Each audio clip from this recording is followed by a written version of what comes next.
Informasi di Jalan Bandung. Terdiri dari Fakultas Hukum, Fakultas Ekonomi dan Bisnis, Fakultas Ilmu Sosial dan Ilmu Politik, Fakultas Teknik, Fakultas Teknologi Informasi, Fakultas Psikologi,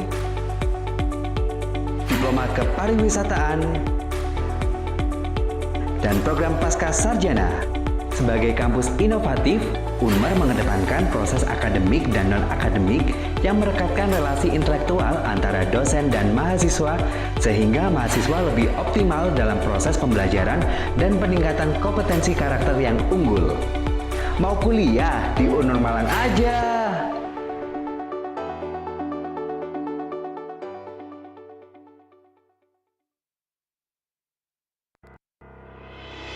Sektor pariwisata merupakan salah satu sektor penting di Indonesia.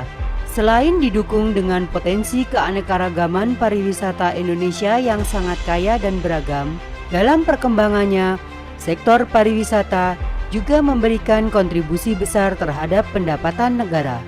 Tentunya, hal tersebut memerlukan tata kelola kepariwisataan yang baik dari segi sumber daya manusia maupun manajemennya. Universitas Merdeka Malang, salah satu universitas swasta unggul yang terletak di Kota Malang, Jawa Timur, berkomitmen membina anak bangsa menjadi generasi unggul dengan mempersiapkan program-program pendidikan terbaik, salah satunya program Diploma Pariwisata. Terletak di pusat Kota Malang, tepatnya di Jalan Bandung nomor 1, program Diploma Pariwisata Unmar Malang dipimpin oleh seorang ketua program beserta para dosen dan staf yang memiliki kompetensi di bidang kepariwisataan.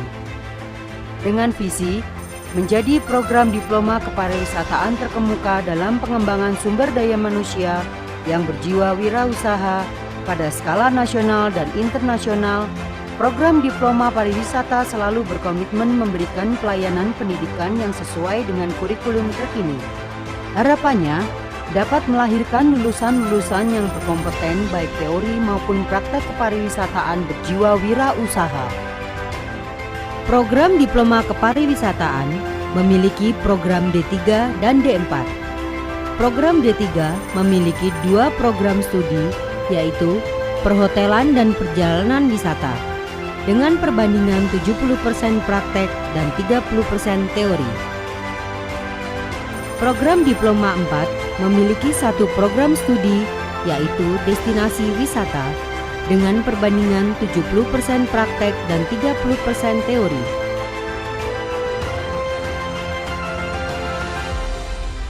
Sebagai penunjang kegiatan perkuliahan dan praktek, program Diploma Pariwisata memiliki fasilitas lobi dan resepsionis yang representatif, ruang kelas dilengkapi LCD dan air conditioner, mini hotel yang bekerja sama dengan AIRI, kegiatan praktek dan laboratorium diantaranya laboratorium IEC atau lab bahasa, laboratorium komputer, praktek pastry,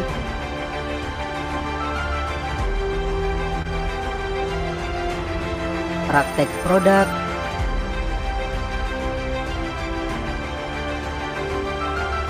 praktek servis,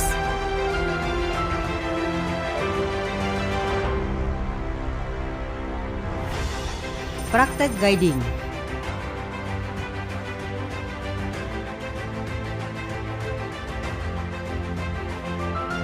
praktek tiketing, praktek housekeeping meliputi laundry dan make up room,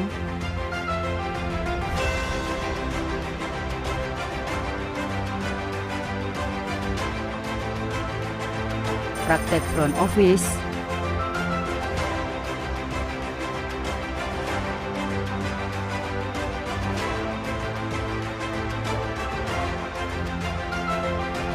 praktek bartender,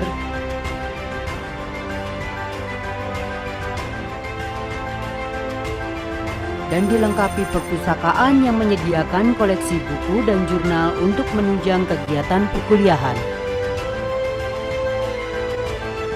Kompetensi yang diharapkan dari lulusan Diploma Pariwisata Unmer adalah ahli dalam bidang kepariwisataan, baik teoritis maupun praktis. Selama masa studi, mahasiswa berkesempatan mengikuti program unggulan yang dipersiapkan untuk menunjang perkuliahan, di antaranya program beasiswa, double degree, dan student exchange. Kerjasama telah dilakukan oleh program Diploma Pariwisata Unmer Malang dengan beberapa institusi pemerintah maupun swasta, perguruan tinggi, dan asosiasi-asosiasi bidang pariwisata. Hasil implementasi kegiatan ini berdampak positif terhadap kualitas pembelajaran sehingga kualitas lulusan semakin meningkat dan berdaya saing tinggi. Segudang prestasi telah diraih oleh program Diploma Pariwisata, di antaranya Duta Pemuda Provinsi Jawa Timur, juara 1 Tourism Quiz Competition, dan lain-lain.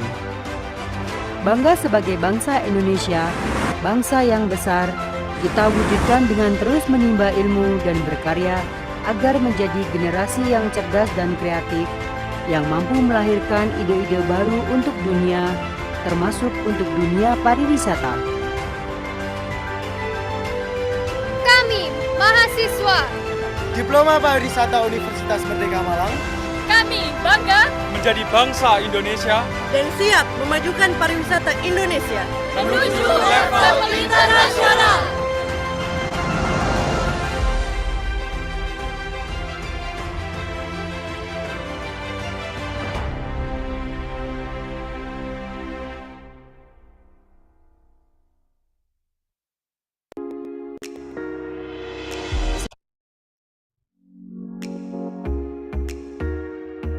Hello everybody, my name is Grace. I am from Bolivia and welcome to our beautiful campus here in Castañumbal. It is only 15 minutes away from the city of Lucerne by bus.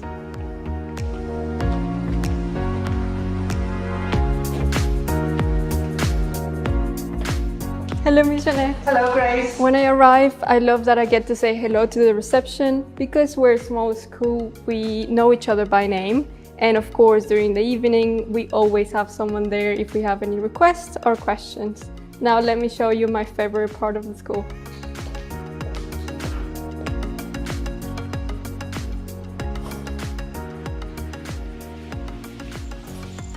Look at this view. This is the terrace of the school where we enjoy our lunches during summer, and we also have some events.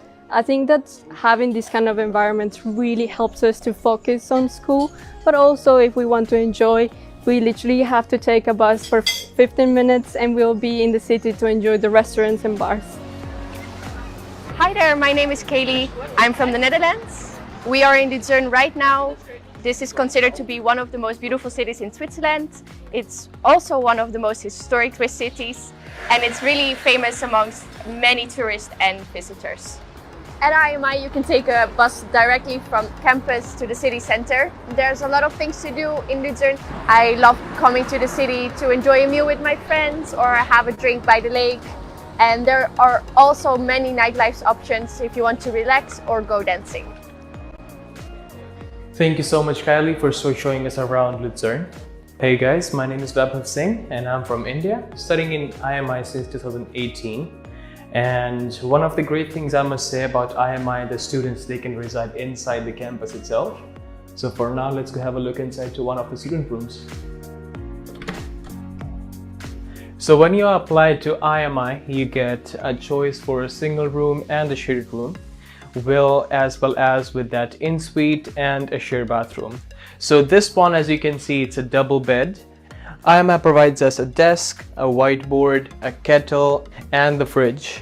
So which makes as like a comfortable living while being here in the campus. Well, for now, let's go to the balcony. Well, with IMI rooms, as you can see, we have a spectacular view up front.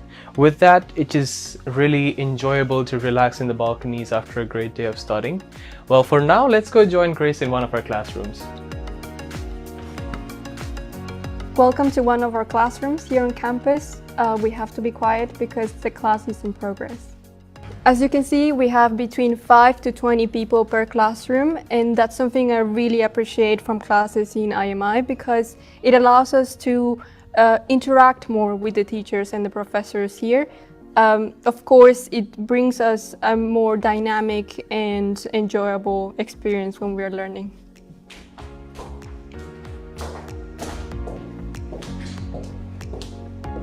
Something important to mention is that the teachers will not only teach you the theory in the classes, but they will also share with you their own experiences so you know what it's like out there when you go and work for the industry. Let's go now to Wipeout and see practical classes where our culinary students do their training. So over here, our culinary arts students, they practice their skills. As the class size is very small, so every chef, they give their personal attention to our students. With our culinary arts degree, you get 70-30 ratio, 70% of the theory classes and 30% of the practical classes, which basically helps the students to polish their skills and learn the techniques into the business management schedule as well. Let's go join Grace in our Swiss room.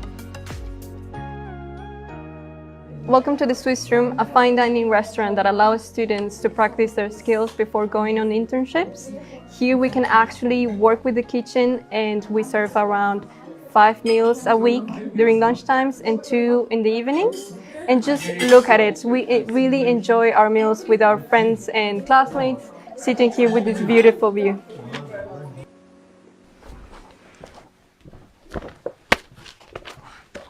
All right.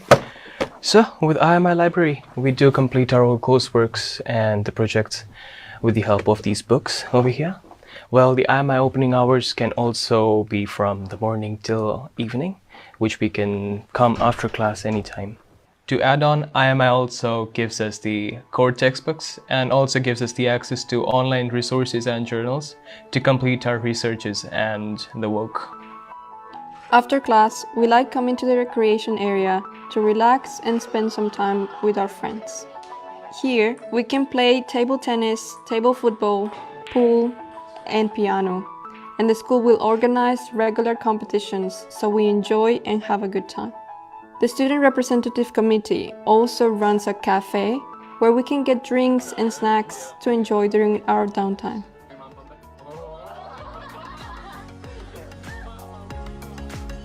And finally, welcome to IMI Gym. Over here you can see different weights, machines. It's good to have workout in this busy atmosphere of study. And with that, IMI provides free access to the gym. You can come anytime over here, every day, and it's open 24/7.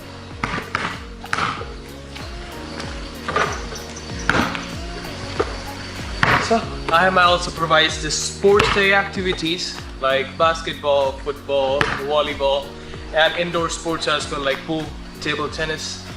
With winters, we can go to skiing in the mountains or hiking as well. And that's pretty much it. Well, thank you so much for watching this video and hope to see you at IMI. Goodbye.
Kota Wisata Batu.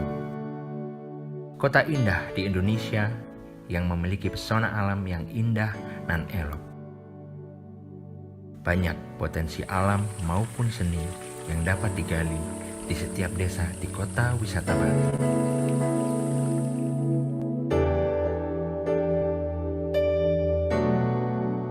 Desa Tulungrejo adalah suatu desa wisata di Kota Batu dengan letak geografis, luas wilayah, serta dataran tinggi yang berpadu membuat desa Tulungrejo menjadi desa yang memiliki seluruh unsuristik keindahan alam di dalamnya.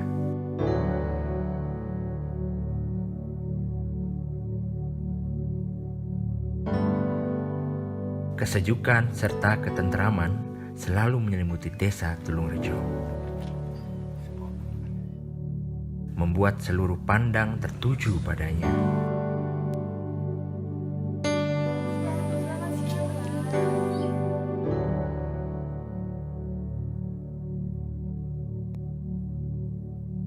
Masyarakat desa Tulungrejo sebagian besar bermata pencaharian sebagai petani dan peternak.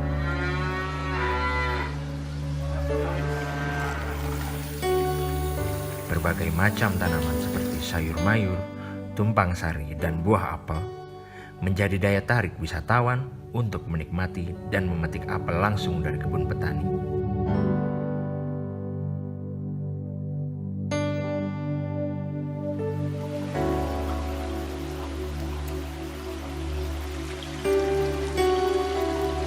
Tahukah kalian, Taman Rekreasi Selekta dan juga wisata alam Coban Talun merupakan wisata yang ada di desa Tulungrejo, dan desa ini juga memiliki destinasi wisata religi Pura Luhur Giri Arjuna yang terletak di kaki gunung Arjuna.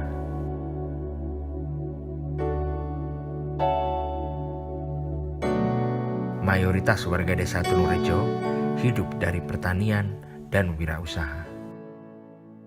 Namun, desa ini tetap melestarikan kesenian tradisional yang ditanamkan sejak dini.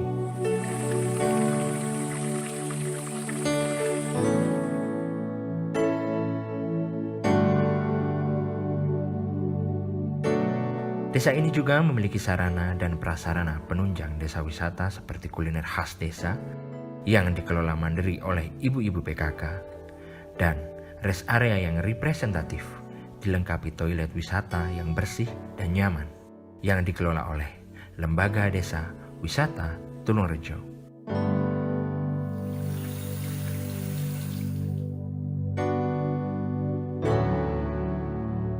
Desa Tulungrejo memiliki berbagai unggulan tanaman, terutama apel yang terluas di Asia Tenggara.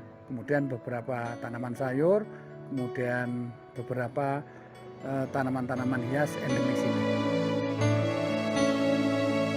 Kita berharap desa Tulungrejo menjadi desa wisata yang selalu mendapat perhatian wisatawan, menyatu dengan alam, membangun desa kecil untuk Indonesia.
Kota Wisata Batu.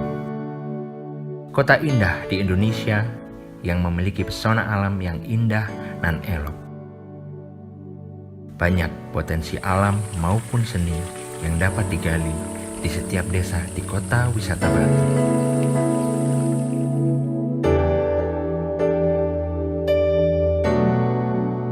Desa Tulungrejo adalah suatu desa wisata di Kota Batu dengan letak geografis, luas wilayah, serta dataran tinggi yang berpadu membuat Desa Tulungrejo menjadi desa yang memiliki seluruh unsuristik keindahan alam di dalamnya.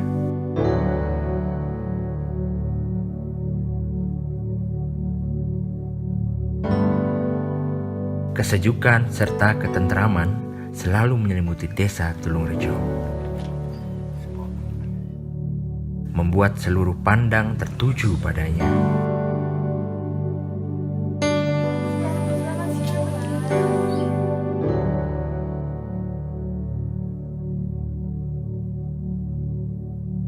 Masyarakat Desa Tulungrejo sebagian besar bermata pencaharian sebagai petani dan peternak.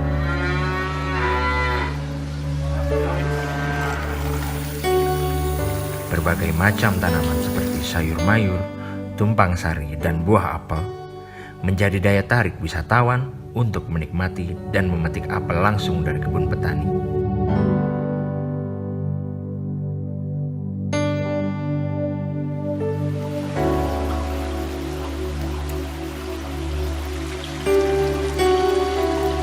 Tahukah kalian, Taman Rekreasi Selekta dan juga wisata alam Coban Talun merupakan wisata yang ada di Desa Tulungrejo, dan desa ini juga memiliki destinasi wisata religi Pura Luhur Giri Arjuna yang terletak di kaki gunung Arjuna.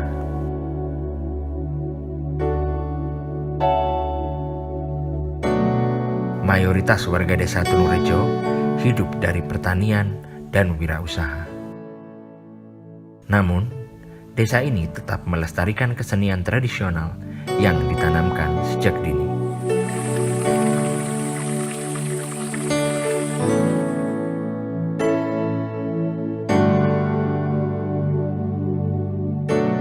Desa ini juga memiliki sarana dan prasarana penunjang desa wisata seperti kuliner khas desa yang dikelola mandiri oleh ibu-ibu PKK dan rest area yang representatif, dilengkapi toilet wisata yang bersih dan nyaman yang dikelola oleh Lembaga Desa Wisata Tulungrejo.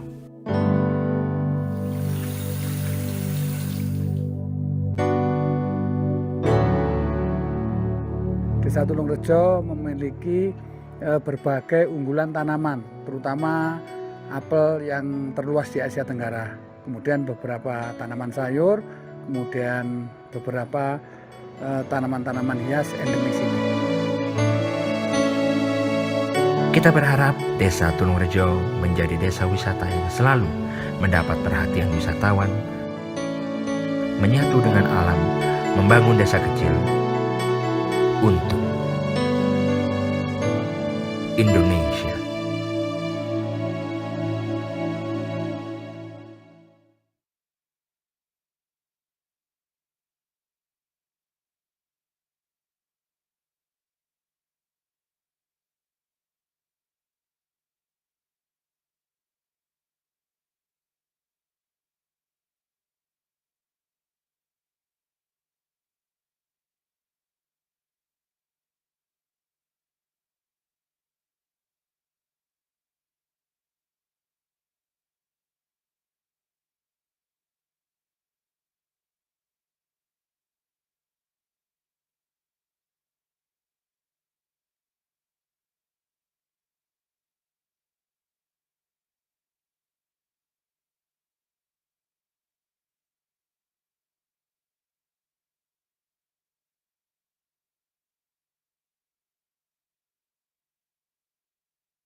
Sektor pariwisata merupakan salah satu sektor penting di Indonesia.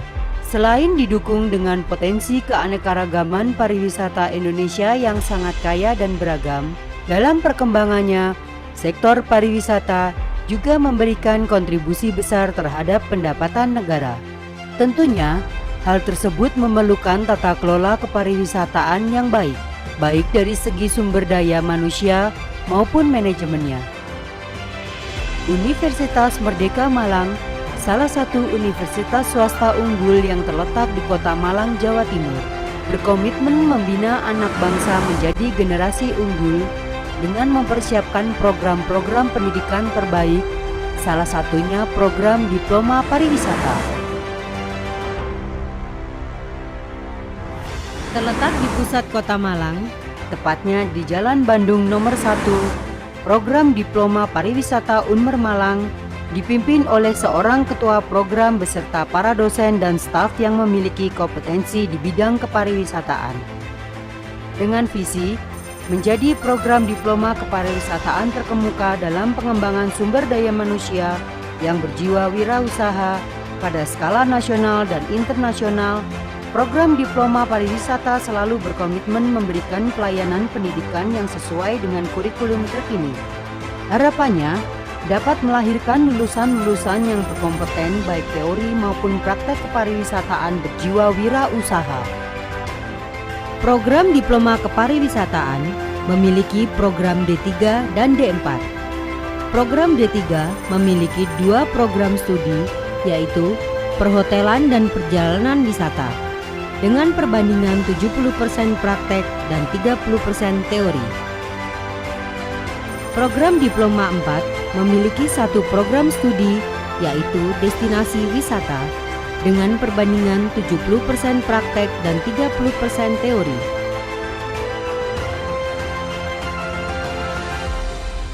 Sebagai penunjang kegiatan perkuliahan dan praktek, program Diploma Pariwisata memiliki fasilitas lobi dan resepsionis yang representatif, ruang kelas dilengkapi LCD dan air conditioner, mini hotel yang bekerja sama dengan AIRI, kegiatan praktek dan laboratorium diantaranya laboratorium IEC atau lab bahasa, laboratorium komputer,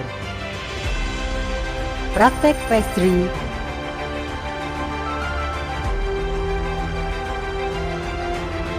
praktek produk,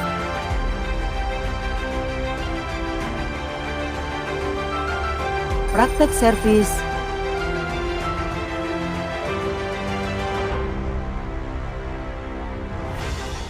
praktek guiding,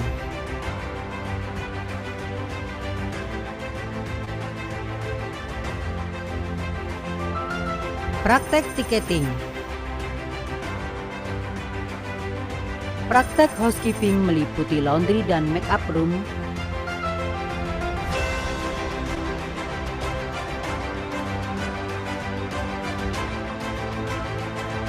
praktek front office,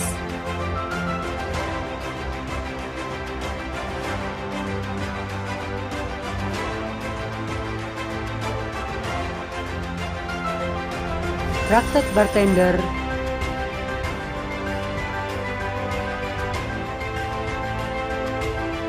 dan dilengkapi perpustakaan yang menyediakan koleksi buku dan jurnal untuk menunjang kegiatan perkuliahan. Kompetensi yang diharapkan dari lulusan Diploma Pariwisata Unmer adalah ahli dalam bidang kepariwisataan, baik teoritis maupun praktis. Selama masa studi, mahasiswa berkesempatan mengikuti program unggulan yang dipersiapkan untuk menunjang perkuliahan, di antaranya program beasiswa, double degree, dan student exchange. Kerjasama telah dilakukan oleh program Diploma Pariwisata Unmer Malang dengan beberapa institusi pemerintah maupun swasta, perguruan tinggi, dan asosiasi-asosiasi bidang pariwisata. Hasil implementasi kegiatan ini berdampak positif terhadap kualitas pembelajaran sehingga kualitas lulusan semakin meningkat dan berdaya saing tinggi. Segudang prestasi telah diraih oleh program Diploma Pariwisata, di antaranya Duta Pemuda Provinsi Jawa Timur, juara 1 Tourism Quiz Competition, dan lain-lain. Bangga sebagai bangsa Indonesia, bangsa yang besar, kita wujudkan dengan terus menimba ilmu dan berkarya agar menjadi generasi yang cerdas dan kreatif, yang mampu melahirkan ide-ide baru untuk dunia, termasuk untuk dunia pariwisata.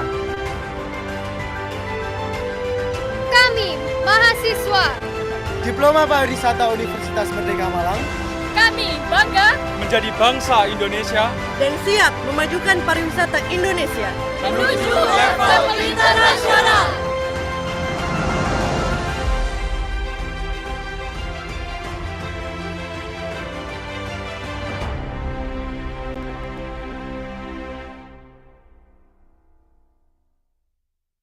Hai, selamat datang di kampus Universitas Merdeka Malang. Salah satu kampus pilihan di Kota Malang.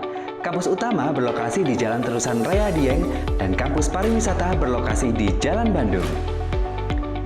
Terdiri dari Fakultas Hukum, Fakultas Ekonomi dan Bisnis, Fakultas Ilmu Sosial dan Ilmu Politik, Fakultas Teknik, Fakultas Teknologi Informasi, Fakultas Psikologi, Diploma Kepariwisataan, dan program Pasca Sarjana. Sebagai kampus inovatif, Unmer mengedepankan proses akademik dan non-akademik yang merekatkan relasi intelektual antara dosen dan mahasiswa sehingga mahasiswa lebih optimal dalam proses pembelajaran dan peningkatan kompetensi karakter yang unggul. Mau kuliah di Unmer Malang aja!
Kota Wisata Batu.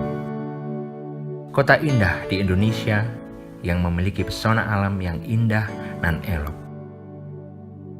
Banyak potensi alam maupun seni yang dapat digali di setiap desa di Kota Wisata Batu.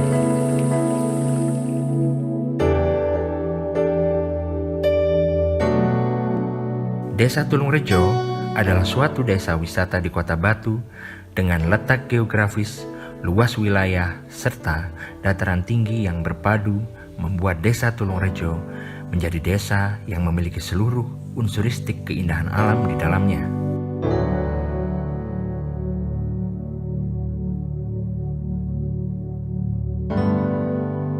Kesejukan serta ketentraman selalu menyelimuti Desa Tulungrejo, membuat seluruh pandang tertuju padanya.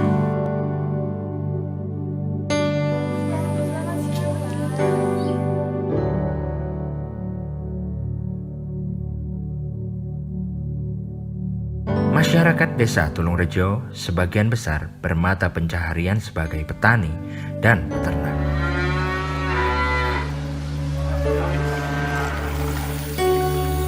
Berbagai macam tanaman seperti seperti sayur mayur, tumpang sari, dan buah apel menjadi daya tarik wisatawan untuk menikmati dan memetik apel langsung dari kebun petani.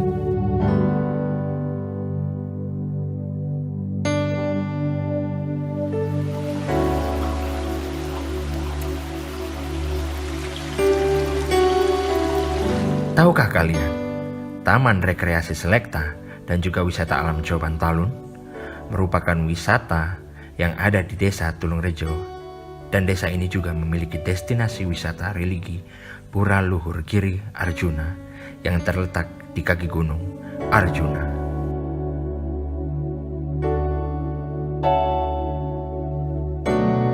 Mayoritas warga desa Tulungrejo hidup dari pertanian dan wirausaha. Namun, desa ini tetap melestarikan kesenian tradisional yang ditanamkan sejak dini.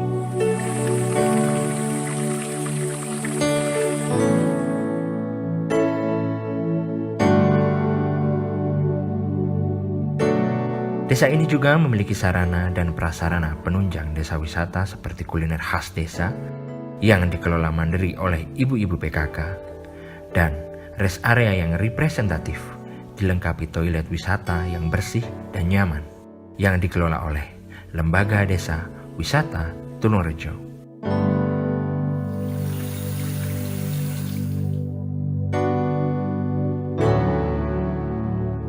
Desa Tulungrejo memiliki berbagai unggulan tanaman, terutama apel yang terluas di Asia Tenggara.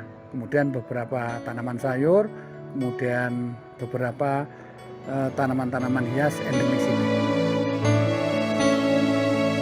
Kita berharap desa Tulungrejo menjadi desa wisata yang selalu mendapat perhatian wisatawan, menyatu dengan alam, membangun desa kecil untuk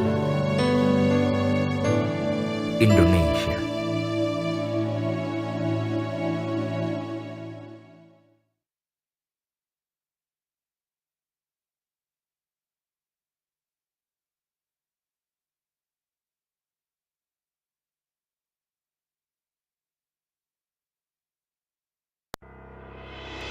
Sektor pariwisata merupakan salah satu sektor penting di Indonesia. Selain didukung dengan potensi keanekaragaman pariwisata Indonesia yang sangat kaya dan beragam, dalam perkembangannya, sektor pariwisata juga memberikan kontribusi besar terhadap pendapatan negara. Tentunya, hal tersebut memerlukan tata kelola kepariwisataan yang baik dari segi sumber daya manusia maupun manajemennya. Universitas Merdeka Malang, salah satu universitas swasta unggul yang terletak di Kota Malang, Jawa Timur, berkomitmen membina anak bangsa menjadi generasi unggul dengan mempersiapkan program-program pendidikan terbaik, salah satunya program Diploma Pariwisata. Terletak di pusat Kota Malang, tepatnya di Jalan Bandung nomor 1, program Diploma Pariwisata Unmer Malang dipimpin oleh seorang ketua program beserta para dosen dan staf yang memiliki kompetensi di bidang kepariwisataan. Dengan visi menjadi program diploma kepariwisataan terkemuka dalam pengembangan sumber daya manusia yang berjiwa wirausaha pada skala nasional dan internasional, program Diploma Pariwisata selalu berkomitmen memberikan pelayanan pendidikan yang sesuai dengan kurikulum terkini. Harapannya dapat melahirkan lulusan-lulusan yang berkompeten baik teori maupun praktek kepariwisataan berjiwa wirausaha. Program Diploma Kepariwisataan memiliki program D3 dan D4. Program D3 memiliki 2 program studi, yaitu Perhotelan dan Perjalanan Wisata, dengan perbandingan 70% praktek dan 30% teori. Program Diploma 4 memiliki 1 program studi, yaitu Destinasi Wisata, dengan perbandingan 70% praktek dan 30% teori.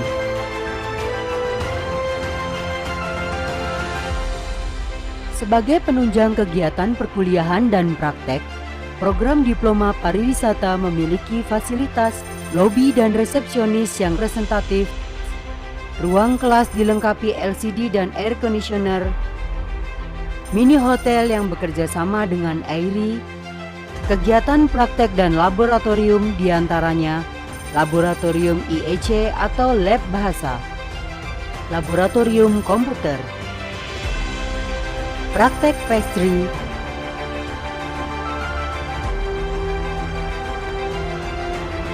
praktek produk,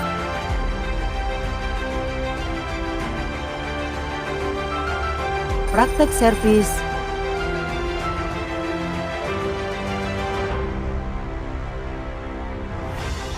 praktek guiding,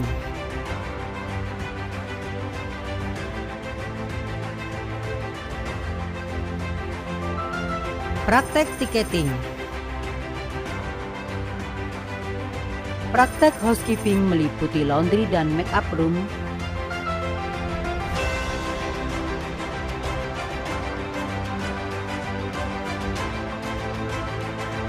praktek front office,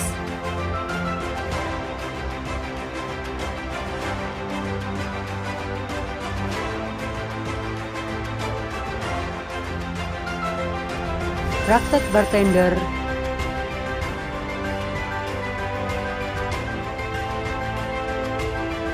dan dilengkapi perpustakaan yang menyediakan koleksi buku dan jurnal untuk menunjang kegiatan perkuliahan. Kompetensi yang diharapkan dari lulusan Diploma Pariwisata Unmer adalah ahli dalam bidang kepariwisataan, baik teoritis maupun praktis. Selama masa studi, mahasiswa berkesempatan mengikuti program unggulan yang dipersiapkan untuk menunjang perkuliahan, di antaranya program beasiswa, double degree, dan student exchange. Kerjasama telah dilakukan oleh program Diploma Pariwisata Unmer Malang dengan beberapa institusi pemerintah maupun swasta, perguruan tinggi, dan asosiasi-asosiasi bidang pariwisata. Hasil implementasi kegiatan ini berdampak positif terhadap kualitas pembelajaran sehingga kualitas lulusan semakin meningkat dan berdaya saing tinggi. Segudang prestasi telah diraih oleh program Diploma Pariwisata, di antaranya Duta Pemuda Provinsi Jawa Timur, juara 1 Tourism Quiz Competition, dan lain-lain. Bangga sebagai bangsa Indonesia, bangsa yang besar, kita wujudkan dengan terus menimba ilmu dan berkarya agar menjadi generasi yang cerdas dan kreatif, yang mampu melahirkan ide-ide baru untuk dunia, termasuk untuk dunia pariwisata. Kami, mahasiswa Diploma Pariwisata Universitas Merdeka Malang, kami bangga menjadi bangsa Indonesia dan siap memajukan pariwisata Indonesia menuju level internasional.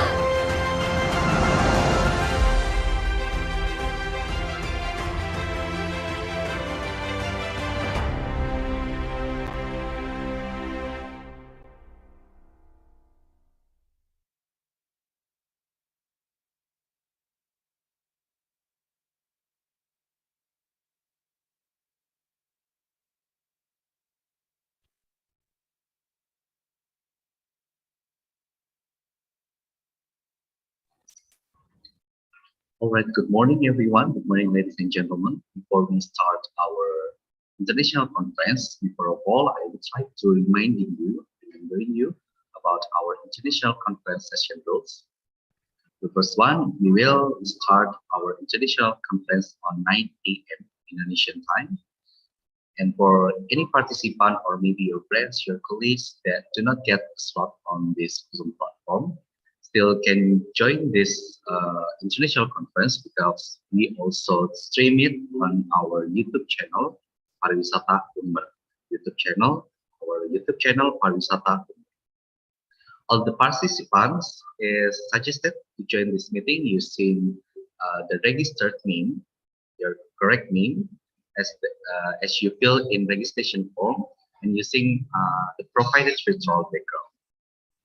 Chat and audio features will be deactivated on mute mode as long as this international conference held, but it can be activated anytime by the host or co-host according to the needs of the event. The question and answer session is conducted by our moderator, and all the question is typed on the chat room or chat box, so the participant is not necessary to voice out. And all webinar participants are expected to attend this international conference from the beginning until the end, because the mechanism of our distributing a certificate and materials based on our attendance link, which will be shared in the end of our international conference. And for call paper presenters, please stay tuned on this Zoom meeting until this international conference is done, because all of you will be divided into some breakout room at the end of this international conference. Well, ladies and gentlemen, shortly we will start our international conference. Good morning, ladies and gentlemen. Good morning, everyone. Welcome to our international conference, ICONHOSTS Annual International Conference on Hospitality and Tourism Studies, held by Diploma Tourism Program of Merdeka University Malang on 27 October 2022. I would like to welcome to all of the participants, especially our honorable academician, our rector, Professor Anwar Sanusi, also our honorable speakers, there's Associate Professor Liu Yanqi from School of Tourism and Art Beijing. Good morning, Ms. Liu Yanqi. Also, Mr. Iwanis Evangelou from International Management Institute, Switzerland.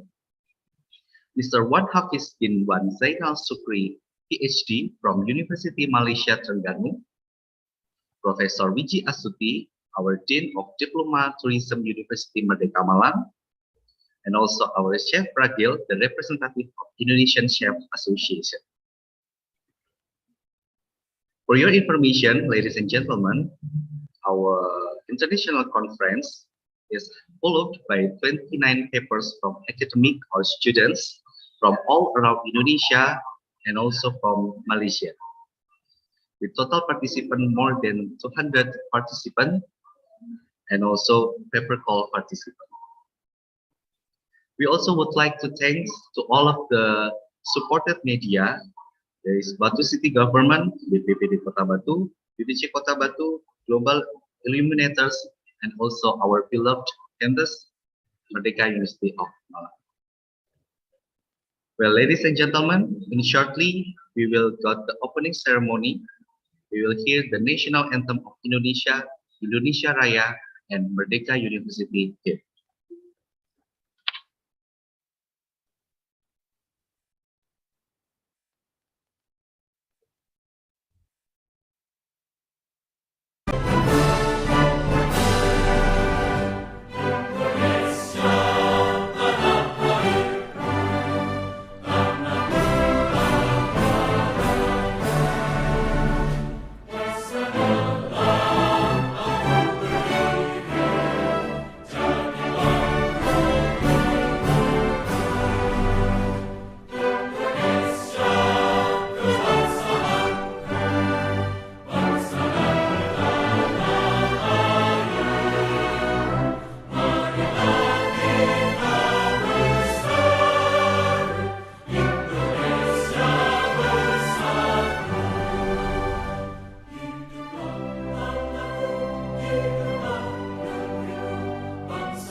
you.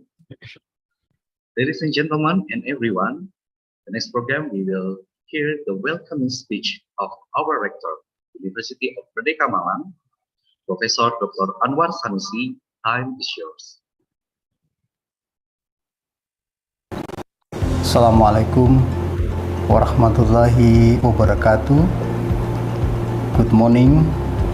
It is my pleasure to welcome all of participants today for 2022 annual ICONHOSTS International Conference on Hospitality and Tourism Studies. I welcome of all the eminent speakers from all over the country who have come here to share their knowledge and vast experience in this forum. The theme of this conference is very interesting today. The territory of Indonesia from the west to the east present a variety of charm of natural beauty, culture, tradition, culinary, and other unique things that can be enjoyed. All regions of Indonesia are tourism paradises, whether natural tourism, culture tourism, historical tourism, or culinary tourism. Different regions and different countries have different culinary creativity, and presentation and promotion strategies is important so that this culinary become attractive as tourism potential. I hope that in this forum, various tourism studies will be presented that are useful for the development of tourism. Finally, I would like to thank all delegates and all support team who have worked hard to make this conference successful, especially our collaborative partner. Thank you. I wish everyone has fruitful and truly successful conference. Bismillahirrahmanirrahim. The International Conference on Hospitality and Tourism Studies is officially open. Wassalamualaikum warahmatullahi wabarakatuh. Thank you, our rector, Professor Anwar Sanusi, for your welcoming speech. We are also once again thankful to all the parties that involved in this international conference for our university, University Merdeka Malang, the Tourism Diploma Program of Merdeka University Malang, also School of Tourism and Art Beijing, International Management Institute Switzerland, University Malaysia Terengganu, Indonesian Chef Association, Batu City Government, BPBD Kota Batu, BPC Kota Batu, and Global Illuminators. In shortly, ladies and gentlemen, we will come to our main section, the plenary session or international conference. And our international conference will be conducted by our moderator, Mr. Riza Diploma. Mr. Riza, your time is yours. Thank you very much, Master Ceremony, Mr. Ruli Krisnanda. Assalamualaikum warahmatullahi wabarakatuh. Good morning, ladies and gentlemen. Honorable Rector of University Merdeka Malang, Professor Dr. Anwar Sanusi, Honorable Head of Tourism, our Tourism Diploma Program University of Merdeka Malang, Professor Dr. Wijaya Suti, dear Honorable, our professional speaker and all participants of this conference. Ladies and gentlemen, I'm Riza Kapuwanto, the moderator of today's conference. It's a pleasure to see you here and welcome to ICONHOSTS 2022. Today's conference is about food tourism, local wisdom toward sustainable local food. As we know that food and tourism play a major part in the contemporary experience. Food is a key part of all cultures, a major element of global intangible heritage, and increasingly important attraction for tourists. Food always has been an important component of the tourist experience. So, very important to understanding global trends in food tourism. Ladies and gentlemen, before the presentation begins, let me inform how the presentation will be going on. Ladies and gentlemen, first I'd like to read a brief introduction to our wonderful speaker. The first, Professor Liu Yanqi. She is Director of School of Tourism and Art, Beijing College and Finance and Commerce, Beijing. Secretary, the party, general branch, and many achievements obtained. Professional field, tourism, art, vocational education, tourism management. And the second speaker is Mr. Iwanis Ivaijlo. He is senior lecturer postgraduate from International Management Institute, Switzerland. Professional career expert to teaching and research, and many others, working with startup and university incubator. Professional field, tourism and hospitality, sustainable trend in tourism and hospitality, and tourism management. And the third, Mr. Wan Hafiz bin Jainal Sukri, PhD, Food Tourism and Hospitality, University of Surrey, United Kingdom, 2017. He is currently a lecturer at University Malaysia Tenggara from May 2017. Professional field, reception in commercial food service, consumer behavior and pastry related product development. And the fourth, Professor Wijastuti MMCPMI, she is head of Tourism Diploma Program, University Merdeka, Malang, Indonesia. Many achievements about like publishing articles Scopus and non-Scopus and publishing education and learning books. She get hold of certificate assessor competence from BNSPRI, certificate review research, certificate professional marketing Asia. Professional fields, tourism marketing, strategy management, economic empowerment. The fifth is last but not ending, Sefragil. He is a representative of Indonesia Chef Association, founder of Nusa Gastronomi Indonesia, the winner ASEAN Cuisine Chef of 2018. Alumnus food production at the National Hotel Institute, Bandung, East Java, Indonesia. Professional fields, food production, gastronomy, and entertainment. Ladies and gentlemen, before the presentation begins, let me tell you how this conference will run. Firstly, ICONHOSTS speaker will be present the material for about 15 minutes. After that, as long as the presenter delivers the material, participants are not allowed to interruption, but can write questions in the chat room. The question and answer session will be opened after all speakers have delivered their material.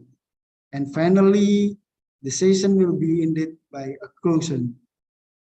Ladies and gentlemen, without further ado, now allow me to welcome Associate Professor Liu Yanqi to present the material of immersive experience restaurant redefining food tourism. Hello, Mrs. Hi, I'm here. But yes, nice to meet you, Mrs. Nice to meet you. Yes. I open my video. Yes. Would you like to share screen by yourself or your other teams? Yes. I share my screen. Can you see my screen? Okay. Yes, you see. All right. Thank you very much. Yes. Time is yours, Mrs. Okay. Thank you. Yes. Good morning, everybody. Today, I want to talking about the topic of immersive experience restaurant redefining food tourism. My content is mainly 3 parts. Economic and social development and the change of the times make people's lifestyle has been changed dramatically, become different. Catering consumption as the basic consumption of life is from meeting the basic physiological needs to the pursuit of essence spiritual experience. In recent years, the post-19th and post-2000s generation has gradually become the new generation of mainstream consumer groups. It's more pursuit of new, strange, emphasizing experience and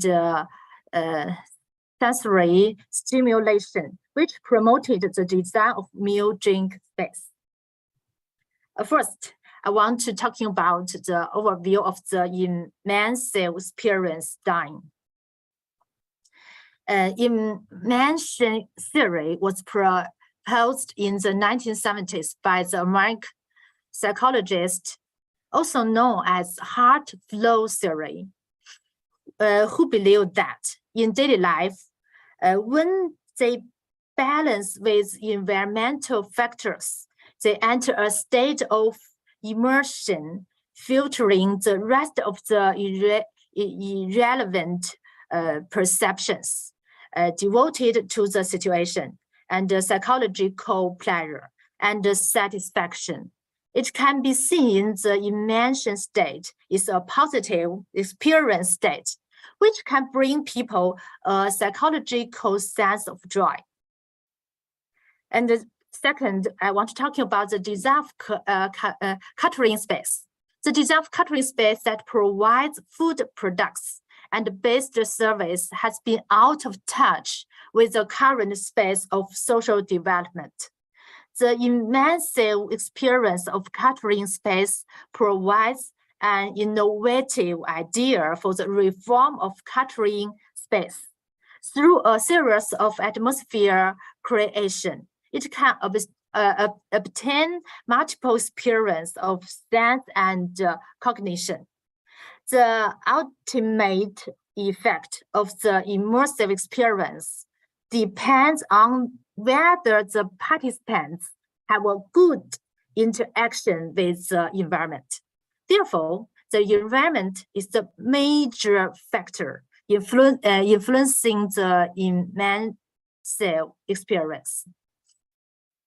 Immersive experience restaurant has a strong sense of immersive experience, which greatly enriched the dining experience. It has certain practical significance and value for exploring and reform the innovation of food tourism in the new era background. And even making the food tourism restaurant became a main attraction of tourism. So we say that the immersive restaurant is also gradually upgrading into a new tourist destination. Immersive restaurant creates a complete tourism and catering integration body with characteristical culture experience and complete support, making immersive restaurant one of the core competitive elements of new tourism attractions. Okay, as the second part, I want to talk about how to create a good immersive experience of catering space. I want to give some example that very popular in China. The current immersive scene construction can be technically divided into two types. One is to rely on the real scene construction to realize the materialized projections of scene. The other is to rely on the projection technology to simulate the virtual scene in reality. Sometimes the two types can be used together, such as we can see the real construction, such as the 3-bedroom rooms at Universal Studio of Beijing, and this is a photo. Let's look at another example of reels in construction. It was Wenheyu. Wenheyu is a very famous catering brand in China. And this restaurant focused on the consumption scene and rebuilt the life scene in Changsha. Changsha is a city located in the center of China. And it is just like in the 1980s, tourists came here to experience the past life scene in Changsha of Hubei province. And this place has become a master scene destination in Changsha, especially for young persons. Now we can see the second type is named as holographic restaurant. Holographic restaurant is also called light and shadow restaurant. It is the projection and various shapes of curtain walls through multiple projection equipment. And the 3D video is accurately displayed on the curtain wall, ground, dining table, and even settings through the fashion technology, so as to form a multiple angle, multiple level, and interconnected image.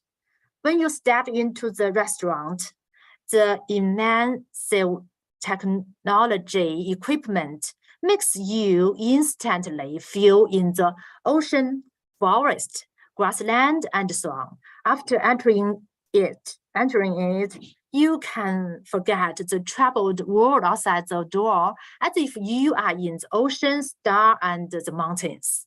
While tasting healthy food, you can wander in the beautiful environment and get complete relaxation.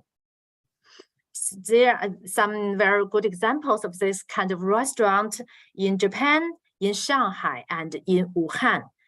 They are very famous, and a lot of persons go to there to try it. And the third type, I want to talk about the smart restaurant.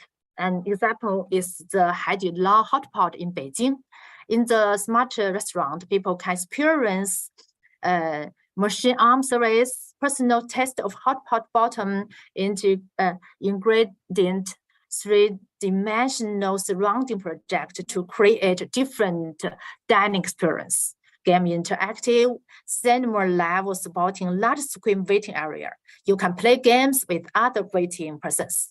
And the projection in the restaurant is also customized, such as you can propose to your girlfriend here and place in stories of your past relationship around.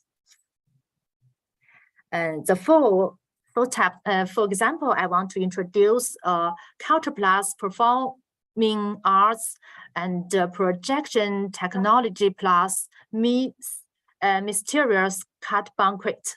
It's a very famous banquet restaurant located in the Tiananmen Street. It's near the Forbidden City. Near the Forbidden City is also named as the Alice Banquet.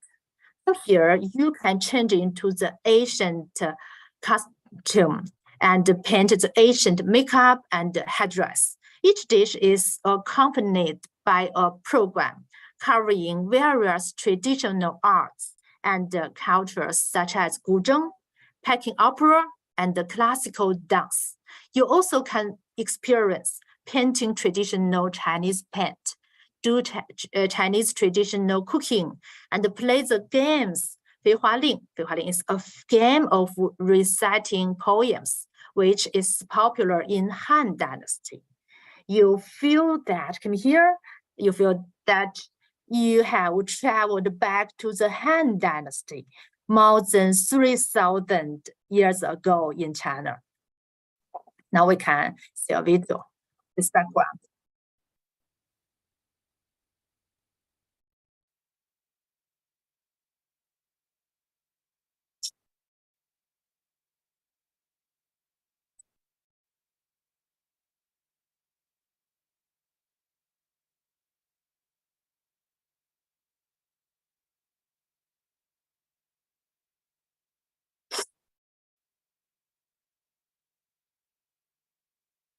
Okay.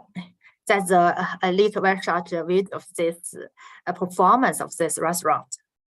And in this palace banquet, customers do not need to order orders. The meal of the dishes are the same: one season, one dynasty, 4 seasons rotation as a palace banquet. Meals and the utensils, as well as the clothes performance of the service staff, will change with the season. Such as the spring means symbolize the Han Dynasty, summer maybe the Tang Dynasty, autumn maybe the Song Dynasty, such as maybe the winter came to the Ming Dynasty. Food products and the performance will be uniformly designed according to the changed seasons. So people want to come here again and again to experience different season, different dynasty. Okay, you can see the dishes in this restaurant, and first one is Beijing roast duck. And then this, you can see the waitress, the performance, and in these pictures, you can see the waitress and the little girls. A lot of little girls very like to come to this restaurant, and because they think they want to change into different Asian times clothes and to take photos. I think maybe the whole banquet will last 4 hours. Sometimes they come to here 1 or 2 hours ahead of time to make up and to change the clothes. Okay, the final example I want to introduce immersive drama plus dining experience. Immersive food interactive drama, the grand expedition used innovative forms to expand and development space of tourism consumption, building a rich and colorful new forms of tourism consumption. Based on the concept of tourism plus, we realized tourism plus drama plus catering. This cross-border project integrating cultural performance and catering and entertainment meets the need of multi-form integrated development under the background of culture and tourism integration. Okay, you can see some photos of this restaurant, and people come here will feel very happy.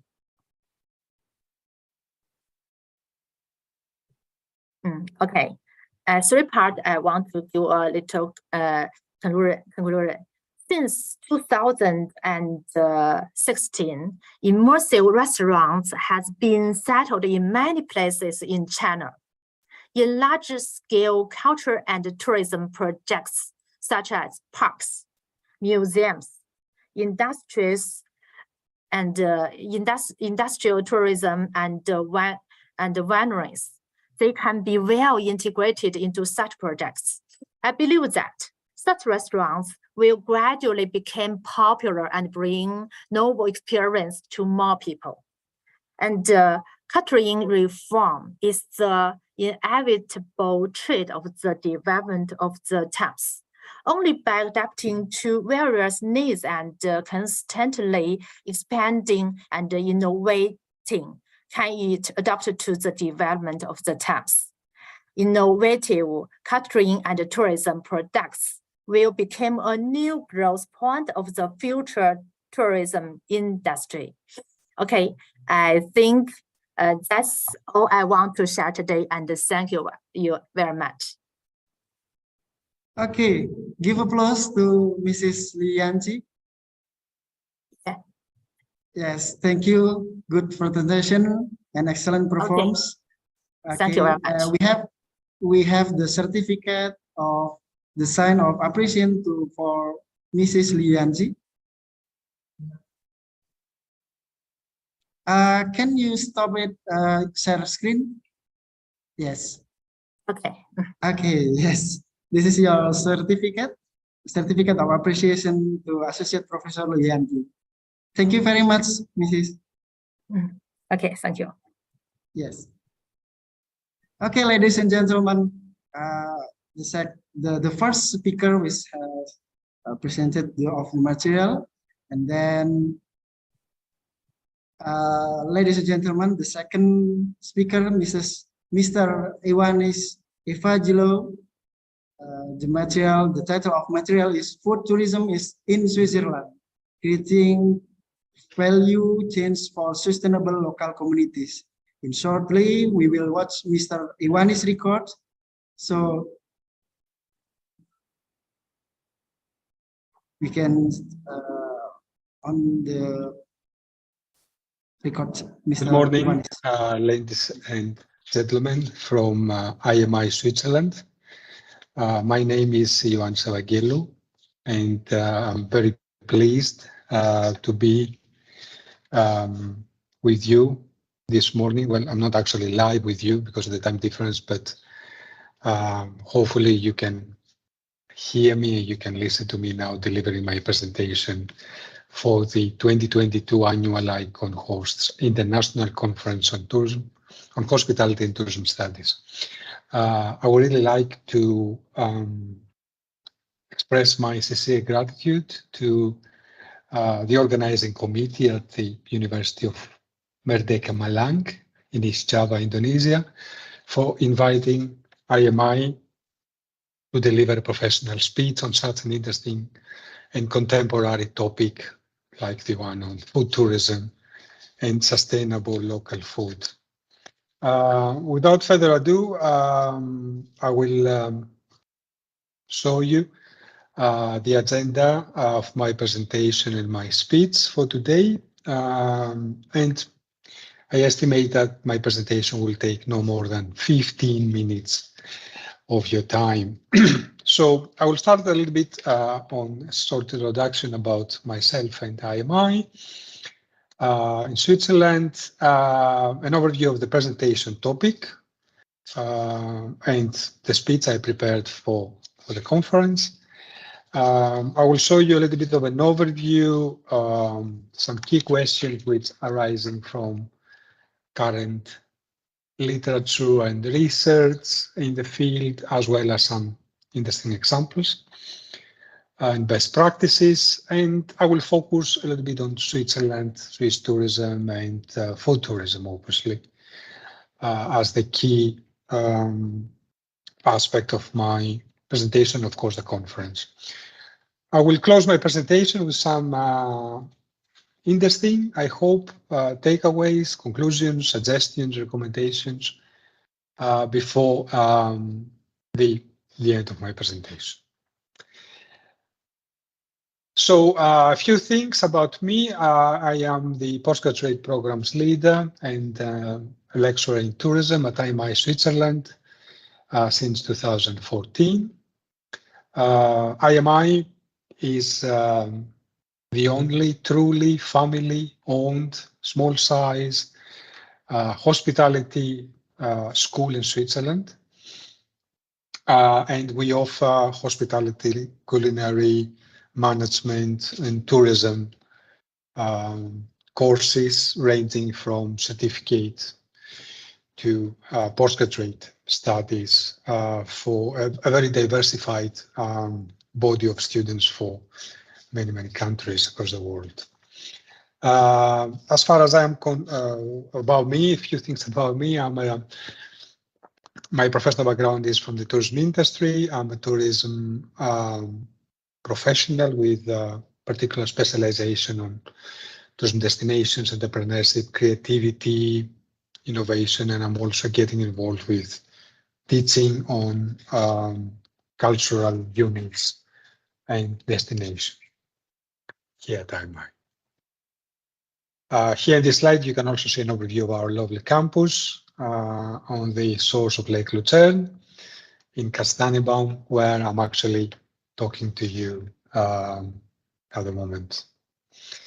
My presentation topic, I choose something which fits, I hope, with the topic of the conference, which is food tourism and what can we do for sustainable local foods, but also value for local communities.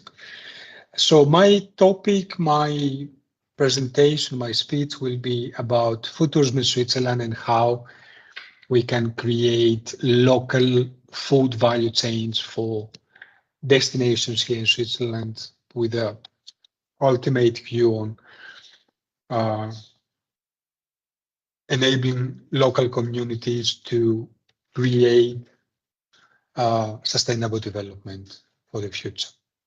It's a very contemporary topic, I believe, and a very current, interesting area of research within the global tourism industry, but also spanning beyond the tourism industry to hospitality and other sectors, especially now we are talking, or we are going through the post-COVID-19 world, and with all these effects that destinations had to cope with in the past 2 or 3 years, looking towards a rebound and a revival from the very acute crisis that most destinations went through in the past years.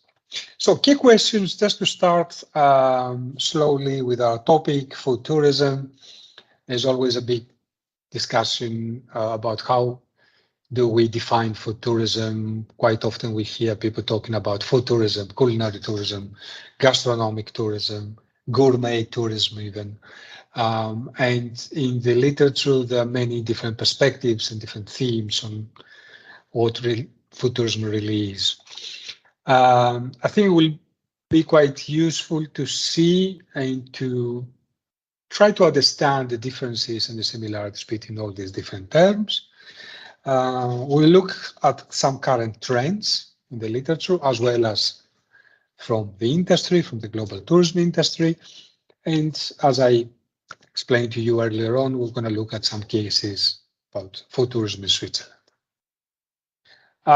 From a definition point of view, there are many definitions about food tourism. Of course, the academic colleagues in the conference will be familiar with these. Here, in my presentation, I've included one very well-known definition about food tourism, which actually has been adopted by the United Nations World Tourism Organization. This is a definition that goes back in 2003, perhaps 2001. It's a very iconic seminal work by Hall and Sarples, which you can see in the slides. So the good thing about this definition is, the interesting thing about this definition is that it involves many stakeholders as its focus.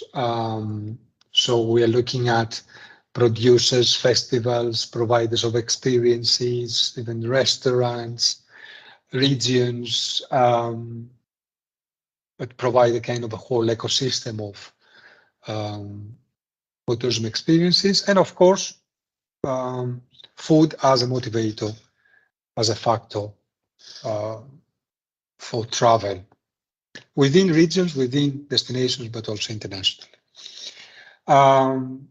So what we're keeping from this definition is that food tourism involves a lot of stakeholders, even interested parties and actors that we don't really sometimes imagine that they will be involved in food tourism activities. They can be primary or secondary providers of resources. They can even be indirect providers of resources, auxiliary sectors, for example, that help towards the implementation of food tourism experience, etc. And we see that there are many opportunities for entrepreneurial actions, for innovation, for creativity, for local destination development.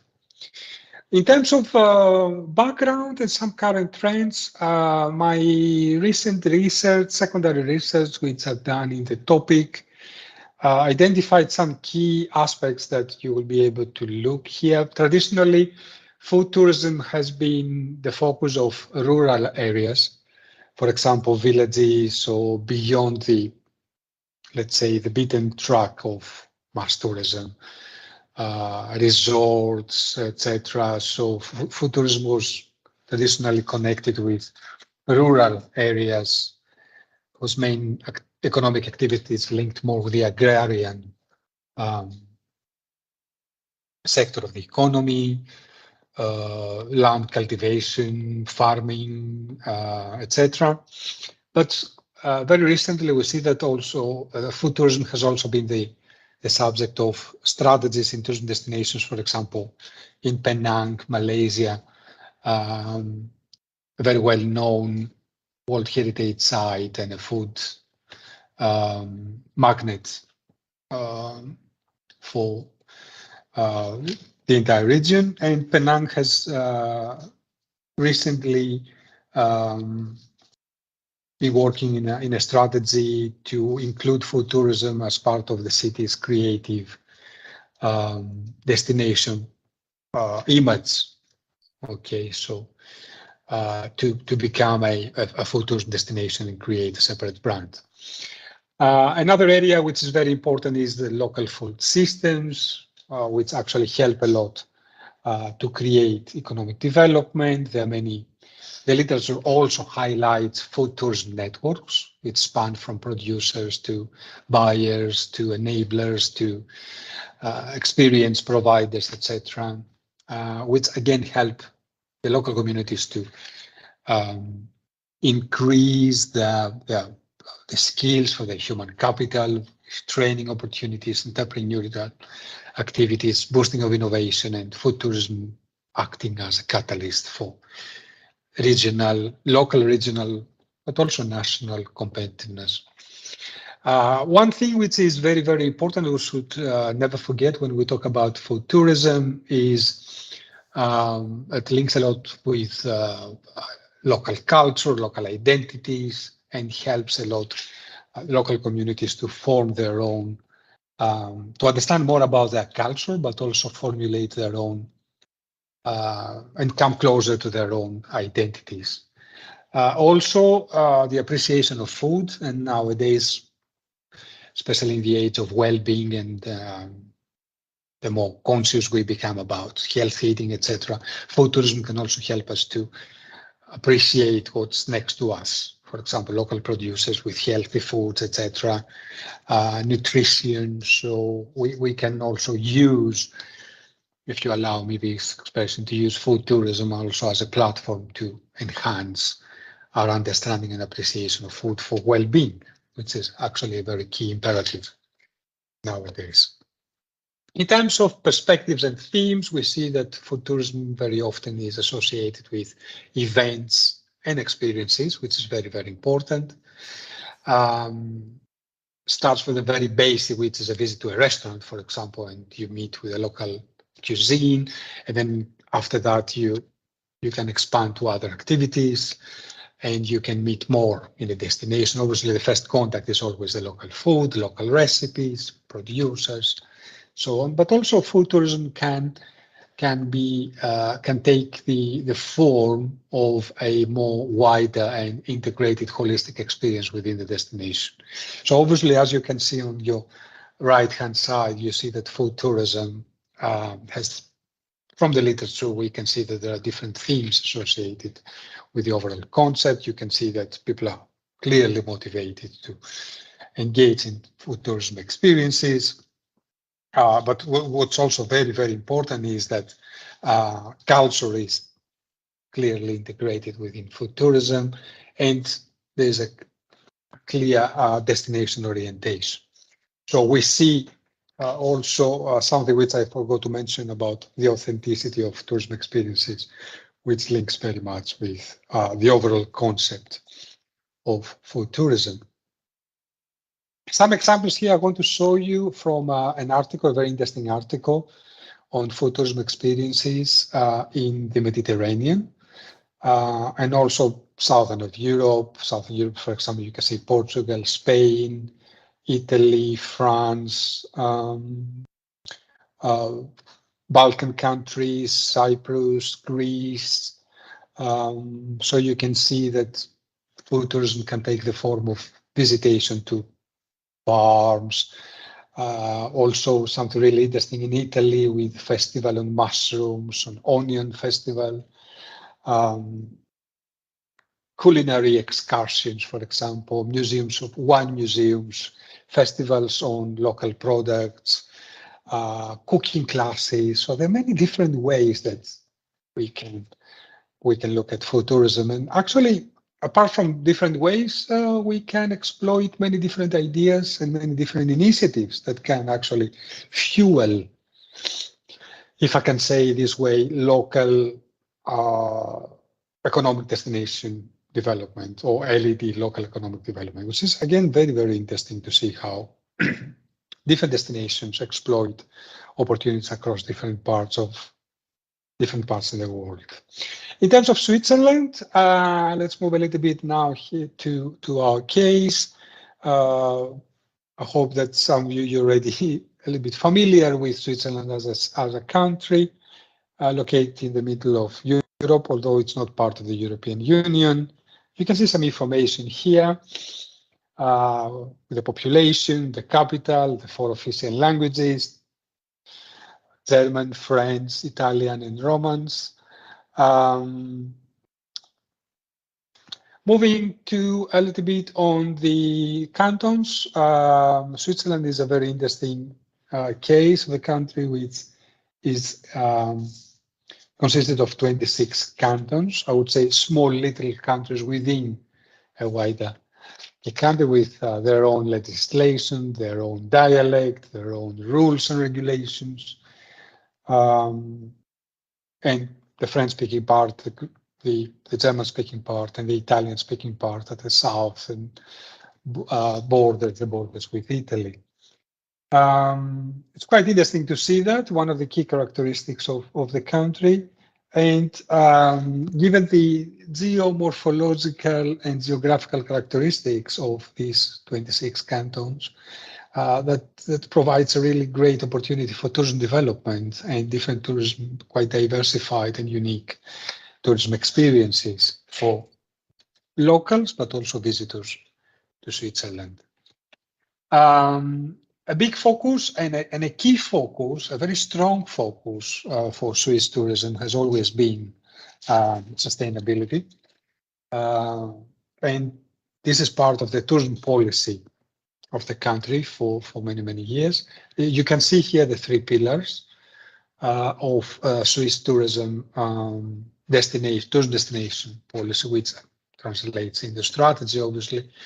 The focus is on competitive and successful tourism companies. The human capital, obviously, very, very important. The training, hospitality, and tourism education here, a very important pillar of the success of Swiss tourism, this traditional history of education throughout the past decades, or even if I can say more of that, and a high quality model of sustainability in the tourism and hospitality sector. The Swiss have focused a lot on sustainable travel, and very recently they have introduced this new brand and a new approach to travel, which they call Swisstainable, from the sustainable, Swisstainable. And it refers to sustainable travel and creating awareness about our impact on the environment while we're traveling, and also our effect on the communities, the environment, people, and the country as a whole. So all this is encapsulated in a brand, which you can see here as this new approach to travel, which is called Swisstainable. So it's all about, if you see the 4 key elements of this Swisstainable brand, you'll see that I've highlighted the 3rd one, which is part of it, refers to food and food tourism, so to consume local products, which is very important. Why?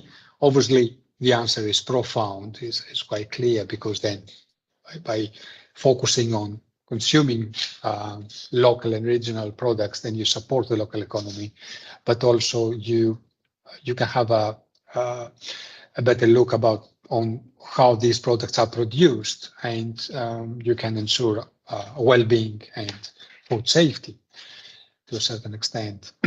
So being next to, very close to nature, again, here in Switzerland, this is something that it's easy for most people to achieve and to enjoy. I mean, the boundaries between humans and nature are very, very, how do I say, immediate. So we're very close in nature in a certain aspect, even in big cities.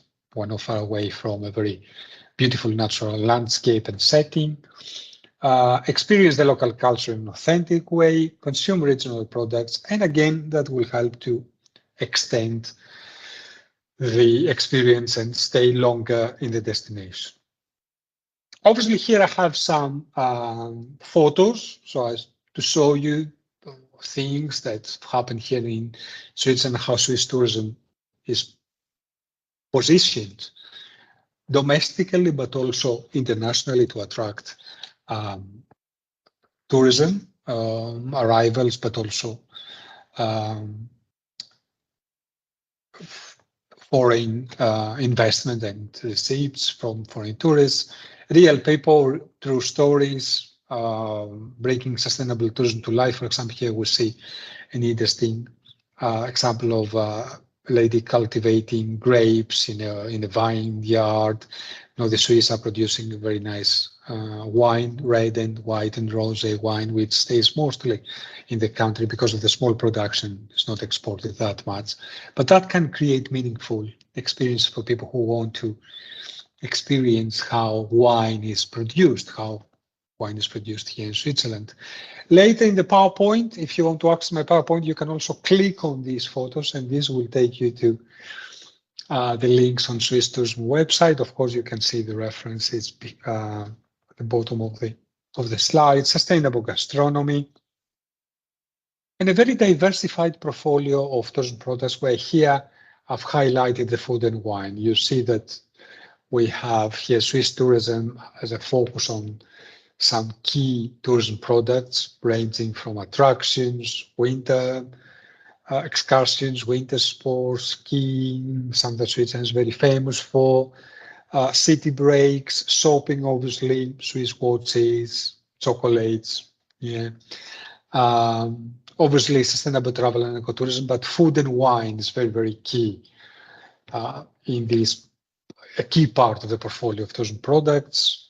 Of course, you can see here one more slide on the family trips, hiking, cycling. This is all in a very rich, natural setting. Summer and winter, I mean, this tourism here happens throughout the year with these 4 seasons. It's really interesting to see how the 4 seasons can give ideas and products for different tourism experiences, adventure, summer sports, even in the lakes and the rivers. But food and wine, very key for the tourism experience. Talking about that, the next slide, the Swiss tourism and the Destination Management Organization, both from a federal perspective, like the country, but also in different cantons. Every canton has its own Destination Management Organization. They have focused a lot on providing experiences, events, and tourism products that exploit the natural setting and the local culinary heritage and gastronomic background. For example, the restaurants, wine tourism, local recipes, cooking classes, local producers. You see here the production of chocolate, which links very nicely with hospitality and the traditional inns and bed and breakfast establishments, the vineyards, hiking, excursions outside in the nature. Different events you can see just from a glimpse here from these two, from this slide with some screenshots of gastronomic festivals, for example, festival for specific animal meats, for example, goat meat gastronomic festival, festival of chestnuts, the Maronis, as we call them in Switzerland, but also restaurants in a vineyard, so dedicated food and beverage establishments located in the actual vineyards. Also for people and tourists and travelers who want to be actively involved in experiences right in the place where production is happening. For example, in helping farmers see how milk is produced, or local cheese, which is another very interesting part of the Swiss culinary heritage, or even strolling in a city and enjoying a nice apéro and, for example, a nice meal by the shores of a lake in outside the city here in Switzerland.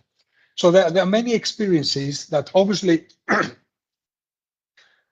cannot show you the full extent of what is happening here in Switzerland in terms of food and tourism, but it's really important to highlight and very useful, I would imagine, for all of you to have a view on what different tourist products can do for a country and for a destination, and how much this can create benefits for local companies, local communities, local producers, and local stakeholders. Obviously, since the topic of the conference is about local development, local wisdom, sustainability, I mean, it's a commonplace that nothing can happen without the collaboration, cooperation of various actors in the destination context, in the destination ecosystem. So the partners of Swiss tourism here, you can see the official professional body and association, Gastro Suisse. It's a very active body in not only promoting gastronomy, but also training and setting the quality standards for providing gastronomic experiences, the Swiss wine promotion. There's also a specific body responsible for the promotion of Swiss cheeses, domestically, but also abroad, with road shows and certain marketing actions and initiatives in the country, but also abroad.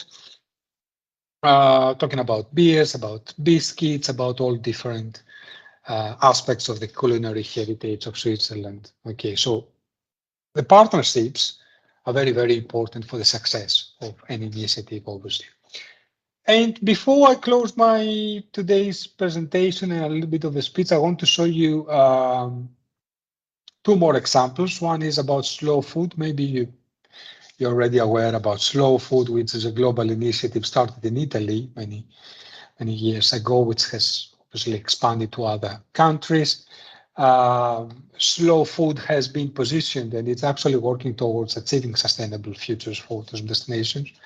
And in this example, in 2021, there are many regions in Switzerland joining other regions to create networks of slow food experiences, but also enabling and giving opportunities for transnational collaboration agreements, for example, between Switzerland and Italy, Switzerland and France, and neighboring countries, to create food experiences. And you can read that in the words of the project manager of these international projects, which is very true what Michel says here. Behind every travel destination, there are many stories, traditions, experiences, cultures, flavors, but also skills.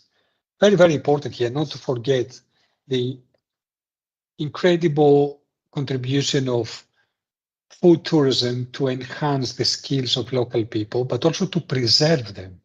So the skills of local farmers, local producers, they're not going to get lost, to get wasted with this globalization and the ongoing growing mechanical production of everything. So with food tourism, we can help people to keep their jobs in the places where they are active, but also to pass this knowledge to the next generation, which is something amazing if you think about that.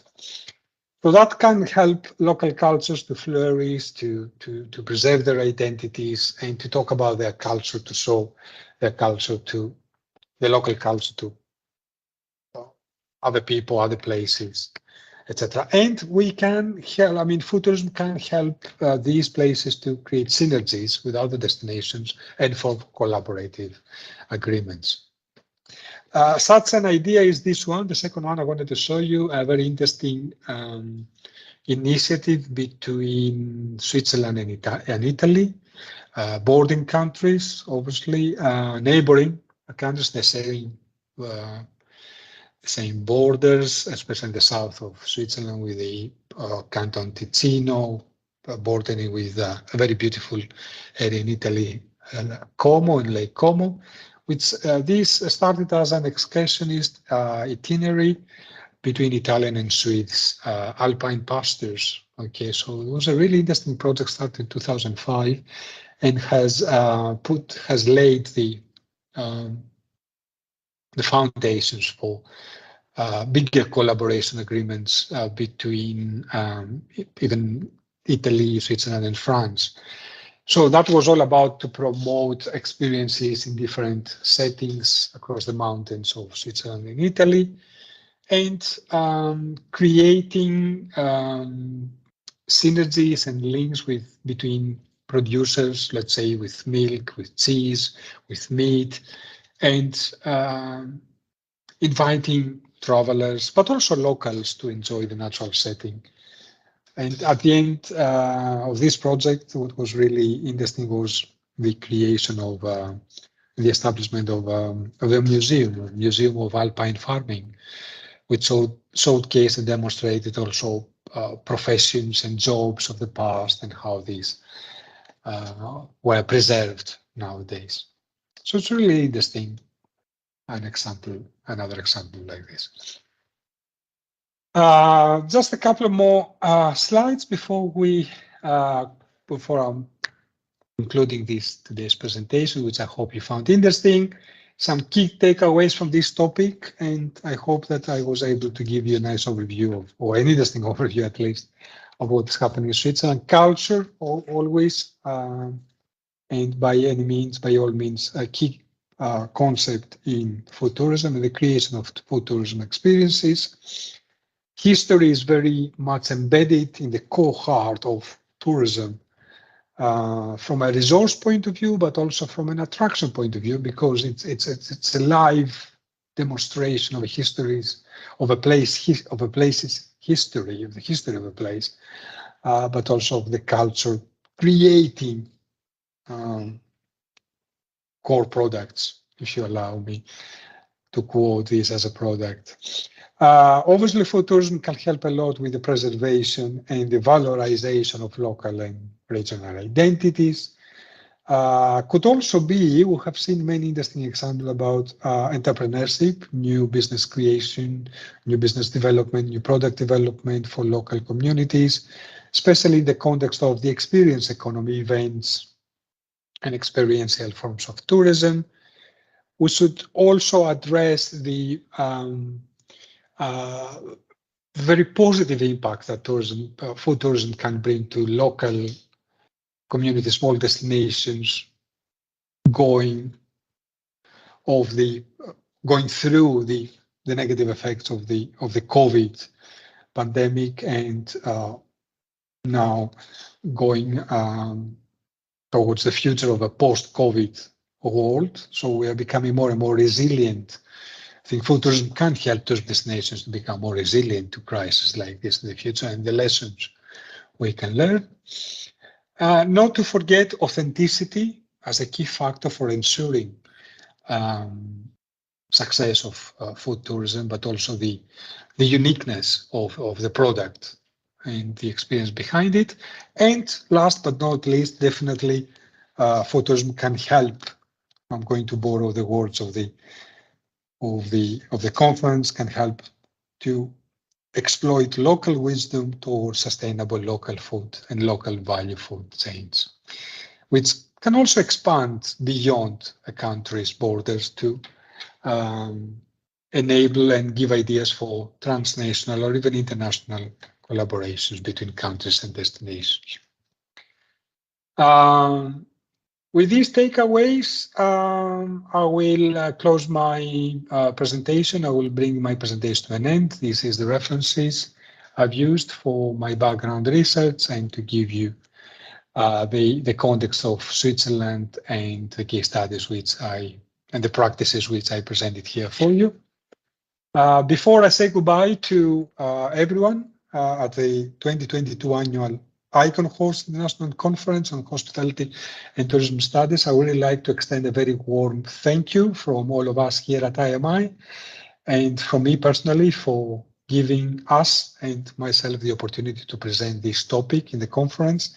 I wish I could be live with you today, but unfortunately because of the big time difference, I recorded my speech. I hoped it would be interesting, and I would be more than happy to discuss any aspects of my speech or this presentation, the topic about Switzerland, at another opportunity, which I hope we will have in the future.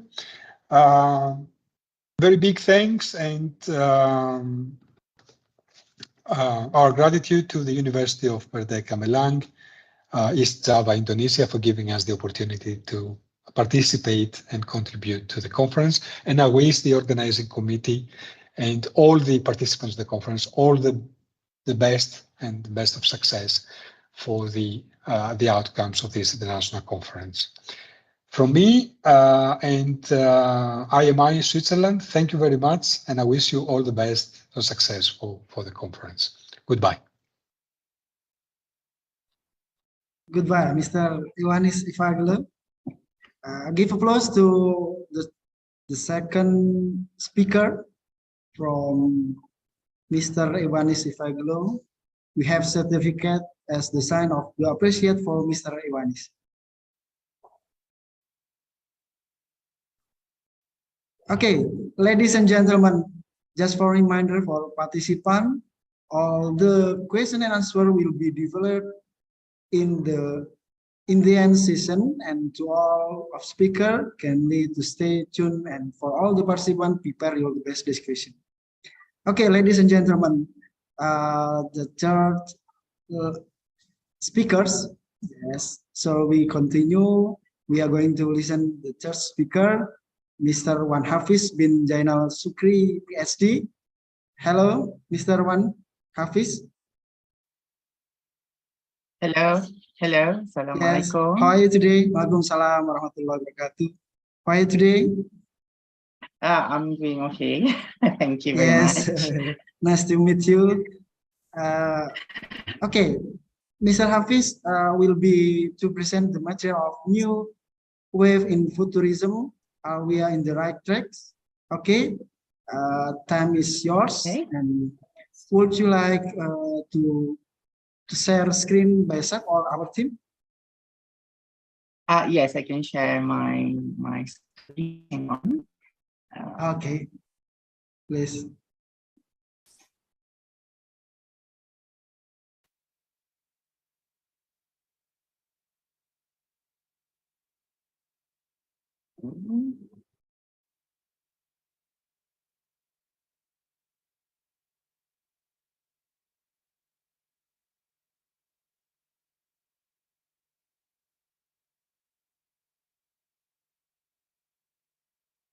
Okay. Thank you very much, Mr. Chairperson. I would like to extend my gratitude to Prof. G and Mr. Merdeka Malang for inviting me today.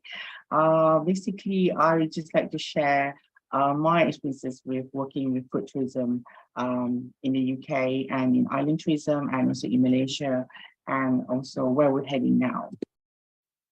So basically, the first three aspects of my presentation will talk about the current literature, the changing trends of current food tourists because of the post-pandemic. And also we're looking at the current food tourism trends and how Malaysia is coping with this changing landscape of food tourism. So the earlier presenter from Switzerland has discussed a lot about what is food tourism. So I just like to share in layman's language, what is actually food tourism? It's about the flavor of destination. So when you go, let's say you travel to Thailand, so what is the flavor of Thailand? What is the spices of Thailand? What is the cultural element of the cooking in Thailand? So that is what we can literally explain in terms of the food tourism. Well, tourists have to eat regardless of where they go, and some of them require, let me say, they want to look for new food, new taste, new adventure. They want to escape from their reality of stress at work. They want to live in a dream world for a while to escape from this pressure. But some tourists, they might prefer more familiar. They're afraid of the uncertainty. So this is what we call foodphobia. And the current trend we're looking at the market of food tourism is the trends toward the decrease in speed. When we talk about speed, we're talking about food mobilities. We're talking about franchise like McDonald's, KFC. So tourists want to go away from that. They're looking more towards slow food. Slow food means they wanted to eat food from the region, food locally sourced in that place, cooked by the local people, local menus. But at the same time, they would like to have food that is more familiar to them. And also there's issue for current more post-pandemic, people are more looking for authenticity. When we discuss about the literature of food tourism, okay, basically more literature discuss about the consumption of food. Of course, we consume food, but on the other aspect of that, which often neglected in the tourism, but is emerging right now, is the production of experience. For example, if you see here from the slides, there's not when you talk about food tourism, it's not about dining or eating at restaurant or at hawker center, but you're looking at going to the farmer's market, for example, or going to the dairy industry, the production of milk or chocolate or wine tasting. So this just the consumption element and the production of experience, both combined, created food tourism post-pandemic. So the future of food tourism, basically, we need to define what is food explorer, and also looking at that they're more fluid in their experiences. Now, in order for us to understand how this food explorer or food tourist, before this we call them as what we call adventurous. Then we define them, we coin them as foodies. But now in the current trend in literature, we call them as food explorers. This is towards the pandemic.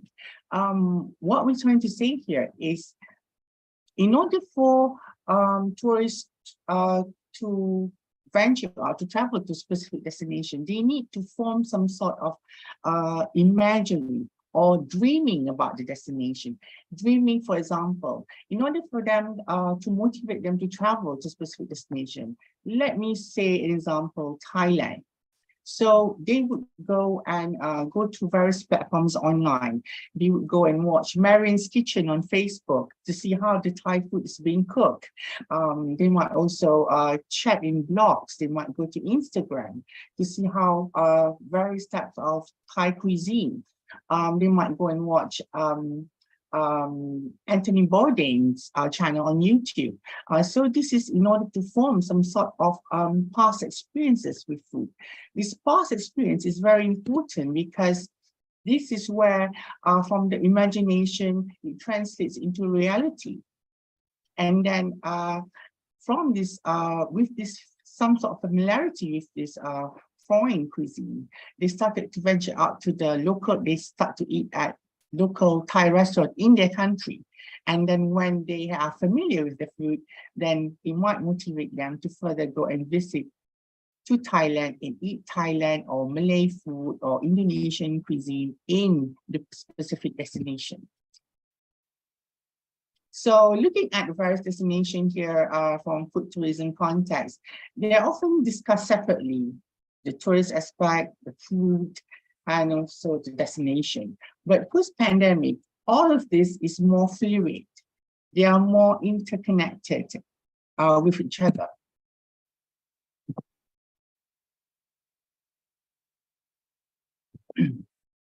So we need to understand that the current shift in food explorer or food tourists is because of the pandemic. They're more flexible in terms of their workspace and the work time. People are working from home. Some people lose their jobs and they're looking for, as they travel, new opportunities in different countries. They also travel because of the passion over places. For example, people no longer travel to France or to Paris because they want to take pictures with Eiffel Tower, but they might want to experience the wine tourism there, tasting wine and experimenting with different flavors in different regions. And also they feel connection with the place. For example, a lot of Western tourists visited Thailand because they want to experience the more local culture, the tattoo experiences in Thailand, which is not available in other parts. Also, we're looking here that authenticity is the #1 motivator, but a lot of cuisine in the country, for example, chain restaurants, all you can eat, and 180 cuisines, it just creates confusion to the tourists. This is a very big problem in Malaysia because Malaysia is a melting pot of food. We have Malay, Chinese, Indian, and also we have influences from America, from the UK, from Japan, from Korea. So when international tourists, they come and visit Malaysia, based from my research in 2019, we discovered that they're confused. What is Malaysian food? Because there's so many. So this is also a problem. So all in all, when you talk about the current food tourists, we need to understand that food tourism is actually a social distinction. It means you must have economic, culture, and social means. If you do not have disposable income, you cannot perform or act in or participate in gastronomy. If you do not have the knowledge capacity, you will not be able to appreciate the gastronomy in that country. We're also looking at the current food tourists. They are more focusing on the consumption aspect of the experience and the production. For example, they want to live at local, they want to live in the local Airbnb, they want to interact with the local market, with the local shops, and they also tend to stay in one destination for a longer time. Also, because of the post-pandemic, people are more focusing on the wellness and self-care, and also spending more time on experiences rather than on material or physical or shopping for souvenirs. So we are focusing on the search for novelty and meaningful travel. So basically, the past model of food tourism need to be updated. In short, people are more focusing on the local community. Tourists are more concerned whether the money they spend in that particular community benefit the community, the local community, and also need to engage more with the local, collaborating local businesses and host communities. So what this means is that if previously tourists is more towards the top chain of the value food tourism, they now are more exploring towards agriculture, for example, the production of meat, and also food products. In terms of food service, they want more interaction during the service encounter with local people. Okay. These are just some typologies of food tourists back in 2020. So we're looking at committed food tourists. They are willing to travel because of food, and also they enjoy. They wouldn't mind to spend a lot of money to splash on really special dining experiences. And we're also looking at a global cuisine cook. Italian, Chinese, and French are the top three.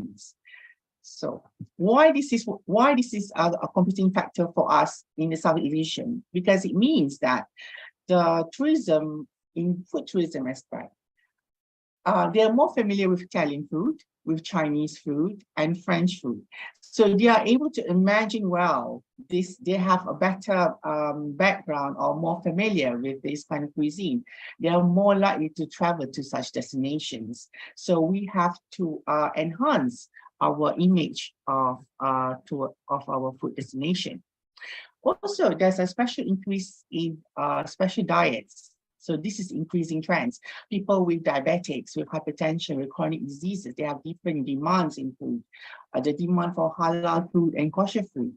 For example, we can see in the past 5 years, South Korea and Japan, they are providing halal food and also places for worship for Muslim travelers. So these are very encouraging trends, and it shows that these countries are smart. They know in order to attract such market, they have to modify their current tourism models.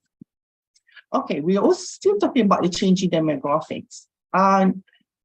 Previously, in the tourist case in the 70s, we're talking about Western tourists in the gazing the Eastern context. But as more Asians are traveling abroad, are studying abroad, working in the UK, working in Australia, they have more economy and social capacities to travel and appreciate food tourism. So we can find more Asian tourists visiting Australia, but they're more interested in the production of food. They wanted to know the source of the food, how the cheese is being made, how the chocolate is being made in New Zealand, in Australia. In contrast, we can see for the Westerners, they're more interested to relive the nostalgia of the past. So you can see they wanted to experience picking the tea leaves, brewing tea. They want to relive the past, the nostalgia moment. So you can see the Asians is moving towards identifying the source of the food, but the Westerners is looking more towards engagement on their past heritage. So in the Malaysian context, we have these problems. So basically, lack of innovation, low service quality, and poor destination management, and also over-reliance on traditional marketing. So the tourism key players in Malaysia are quite resilient to change, and that's quite difficult for us to, in order to compete. Therefore, the Malaysian government has come up with the National Tourism Policy for the next 20 years. So Malaysia suffered, like the rest of the region, Southeast Asian region, 83.4% losses. Agencies, hotel, F&B, and transportation. So, but we experienced a boom in domestic tourism in terms of, because we took 5 steps, which is rapid vaccination, relief travel ban, travel bubble, and we open borders. Also, we have express lane to Singapore. So in April, Malaysia opened up a border and also started aggressive marketing and competitiveness, targeting 5 nations: Singapore, Thailand, China, Indonesia, and India. But how do we go about it? There are 6 steps outlined by the Malaysian government. Here, I would like to focus on the embracing of smart tourism and the practice of sustainable and responsible tourism. When we talk about embracing technology, Malaysian government with Apple Pay, with the increase in contactless pay, also with the development of apps, this really helps in terms of boosting the domestic tourism aspect in Malaysia. In terms of AR and AR, it just makes it more convenient for tourists to find the destination of specific restaurants, or where to find the best farmers market, or the local fresh produce, or to find fresh produce at a bargain and things like that.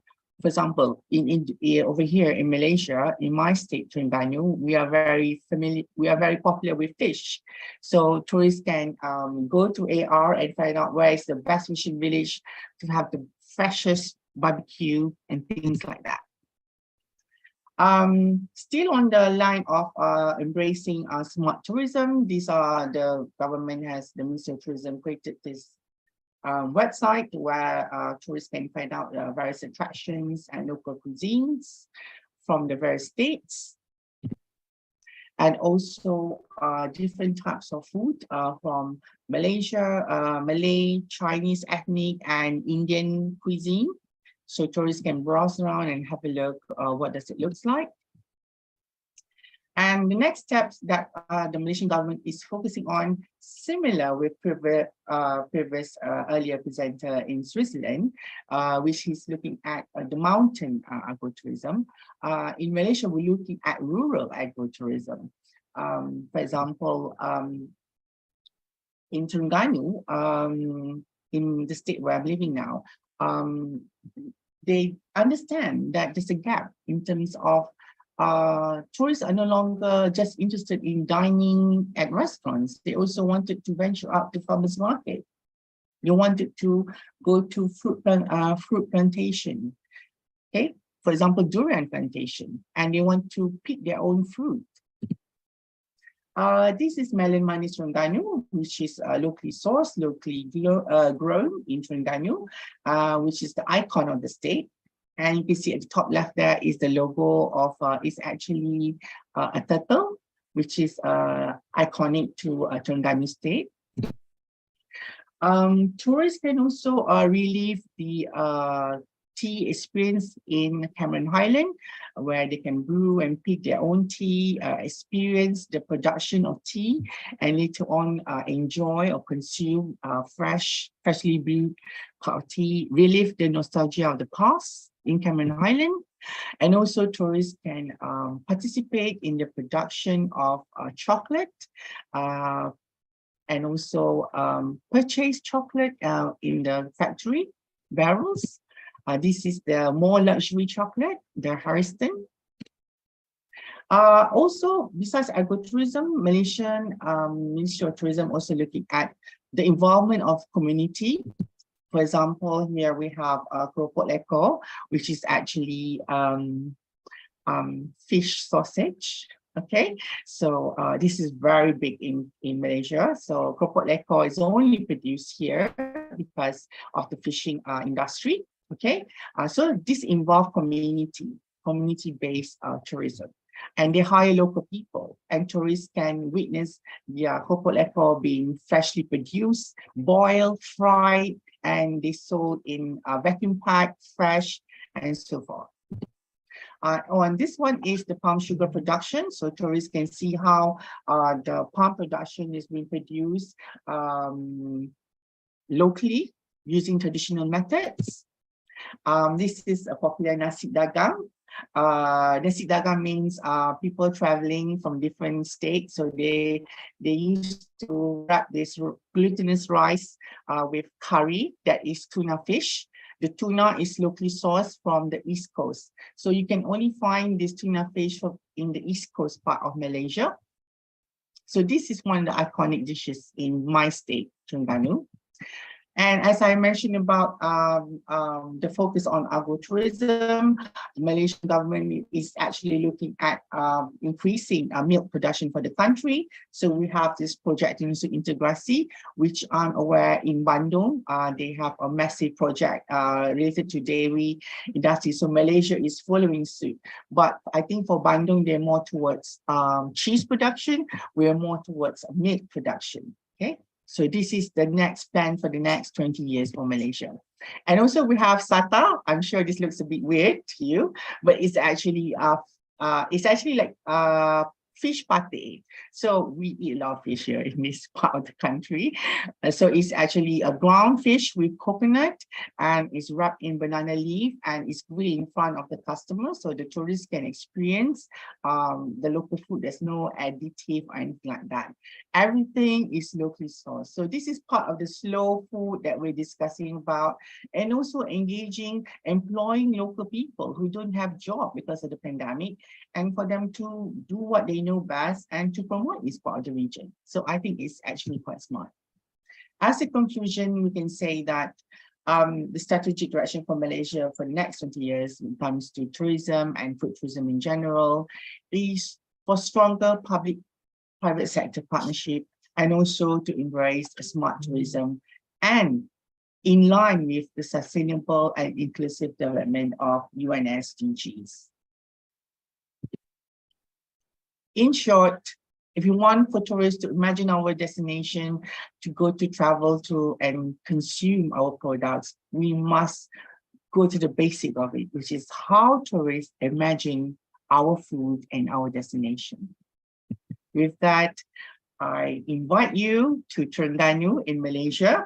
We're holding a conference next year for global tourism conferences, and you can witness the beautiful Terengganu in Malaysia. And once again, I would like to thank University Merdeka Malang, Prof. G and Ms. Dini, and for inviting me and my students to be part of your wonderful conferences. Thank you very much, and Assalamualaikum. Waalaikumsalam warahmatullahi wabarakatuh. Give applause to Wan Hafiz, PhD. Thanks for excellent presentation and very good informative. And we have the certificate as the sign of appreciation for Mr. Hafiz, PhD. Thank you. Thank you very much. Yes, thank you. Okay, ladies and gentlemen, for the 4 speakers from Indonesia, from University Merdeka Malang, Professor Widyatuti MMCPMA. The title presentation is Traditional Food Towards Sustainable Food Tourism Case in Indonesia. Excuse me, Professor. Good morning. Okay, good morning. Thank Yes. you, moderator, Mr. Riza. Yes, thanks a lot. Yes. Okay. Assalamualaikum warahmatullahi wabarakatuh. Waalaikumsalam. Good luck for all. The Honorable Rector of University of Merdeka Malang, Professor Anwar Sanusi, the Honorable ICONHOSTS 2022 organizer, Mr. Riza, and team, and all speaker, the Honorable all invitees, and I am be proud of all the participants. Today, the weather and conference place at Malang City is Java, Indonesia is cloudy. Malang City is student city, industry city, and tourism city, namely Tribinacita. My topic in this conference is local wisdom as the strength of traditional food toward sustainable food tourism case in Indonesia. Tourism is one of the key factors for the economy and job creation, but it has been badly damaged by COVID pandemic. Building a strong and resilient tourism sector is crucial in a world experiencing an economic crisis, pandemic, and climate change. Tourism is a complex sector and is strongly linked to supply chains from other market systems. Food tourism is relatively new term, but it's also termed culinary tourism and gastronomic tourism. 3 components that will be discussed in this context food tourism, namely local wisdom, traditional food, and sustainability of traditional food tourism. Food tourism is a tourism activity that provides a consumption, experience, and appreciation of food and beverage, served in such a way that respect the history, culture, and environment of a particular region. Let's describe the interrelationship of the 3 components. Local wisdom is knowledge, culture value, obtained through a series of activities by a group of people in a certain area or place, then passed down from generation to generation verbally, which is believed and becomes a habit or custom. Traditional food are food and desires that are passed on through generation or which have been consumed for many generations. Sustainable traditional food is a mix of traditional food and sustainable food. Sustainable food as food that is produced, processed, packaged, transported, and treated with respect for people, animal, and the environment without compromising future generation. So, the sustainability of traditional food as a concept is not easy to understand because it is complex, multidimensional, and multi-aspected. This is related to culture value, people behavior, progress of civilization, availability of material, agriculture, availability of equipment, and so on. At the end, 1990, activists to save taste and traditional products around the world create the slow food, which is a movement against the loss of local food culture toward fast food. Food consists of good, clean, and fair. Good, who is this food suitable for? Not only for farmer, but also consumer, by not using synthetic pesticide and fertilizer. Clean, is the product clean, fresh, halal? Fair, the price is right for the farmer making it a sustainable profession. Next. Tourism contributes to reducing economic disparities, job opportunity, utilization of destination resources, while developing tourism destination responsibly by considering social and environment impact and respecting destination resources. Area with natural beauty and environment beauty are opportunities to open tourist destination.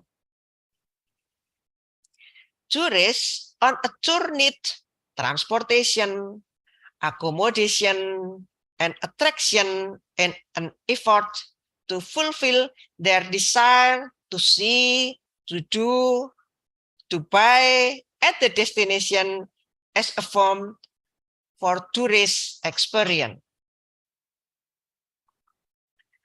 Thus, encouraging the creation of transportation business unit, travel business, accommodation and culinary business, the development business unit becomes a job opportunity. However, the management of tourist destination must remain responsible for environmental, ecosystem, and social maintenance. Next. Strengthening the resilience and competitiveness of select tourism destination in Indonesia are sustainable tourism destination development and sustainable tourism education development.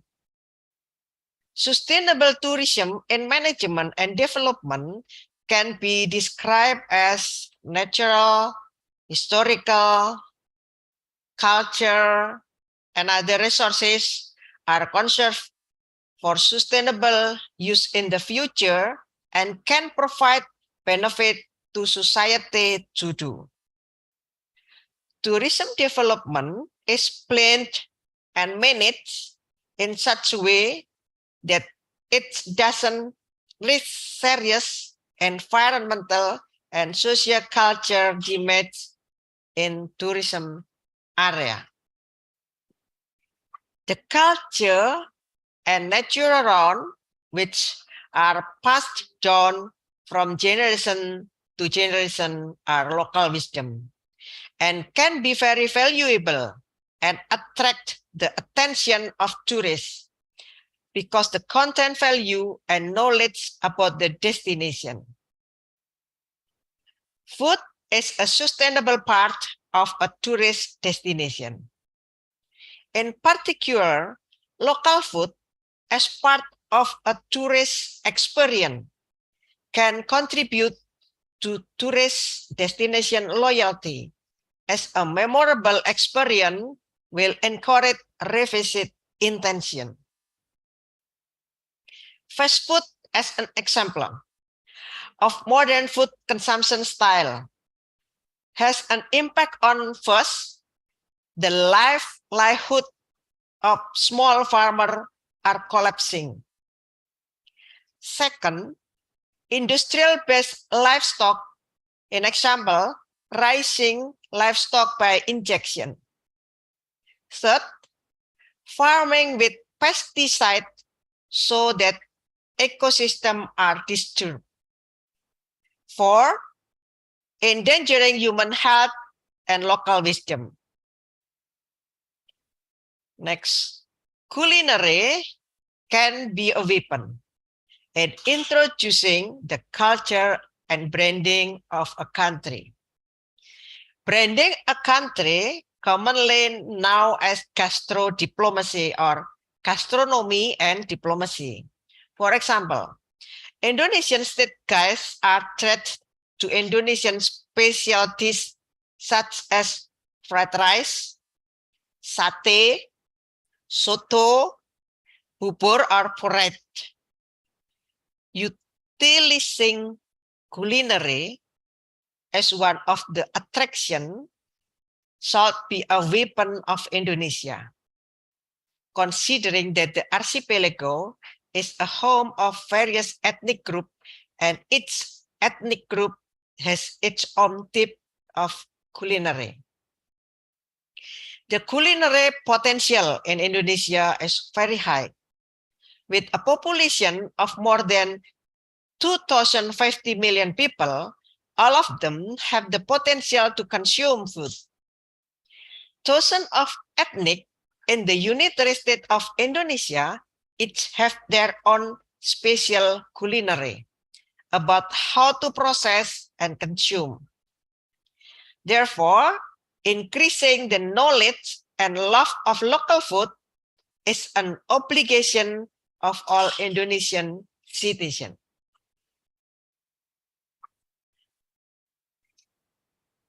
Next, for example, local wisdom as thanks traditional food tourism is bubur of processed food puree in Indonesia.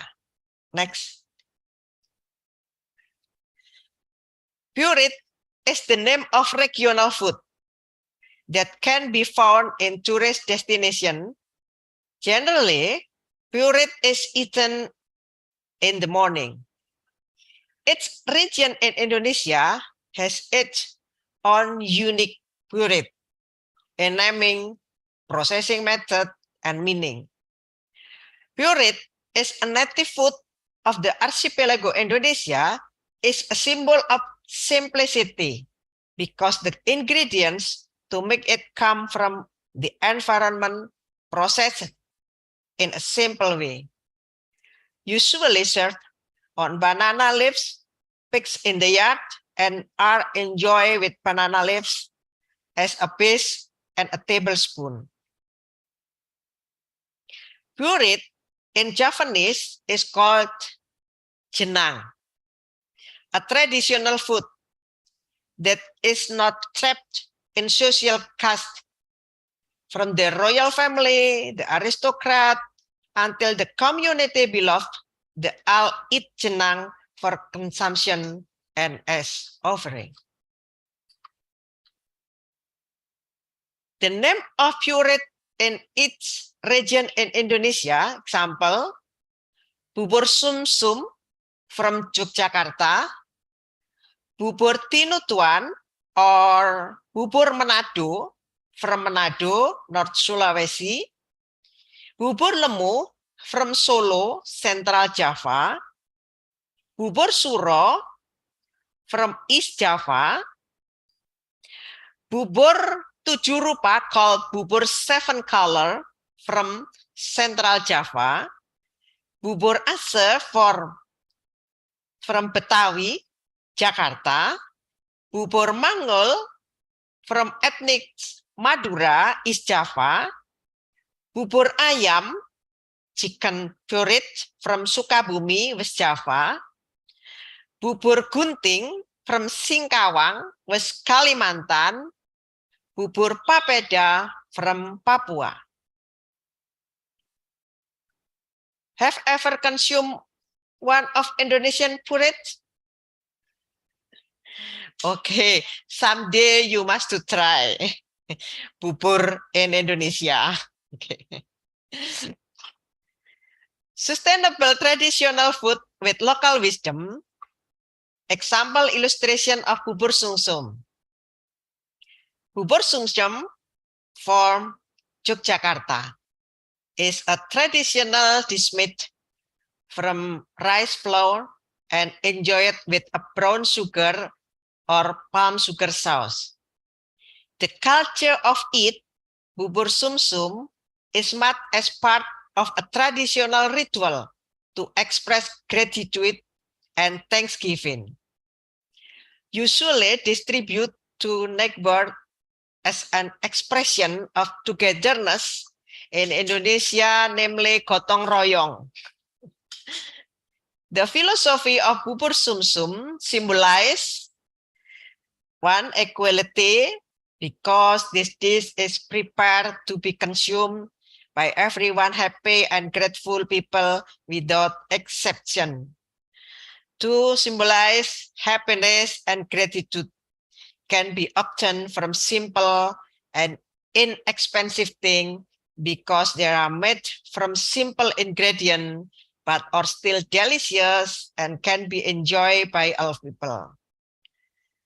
Bubur Manado or bubur tinutuan come from Manado, a typical Minahasa food, North Sulawesi.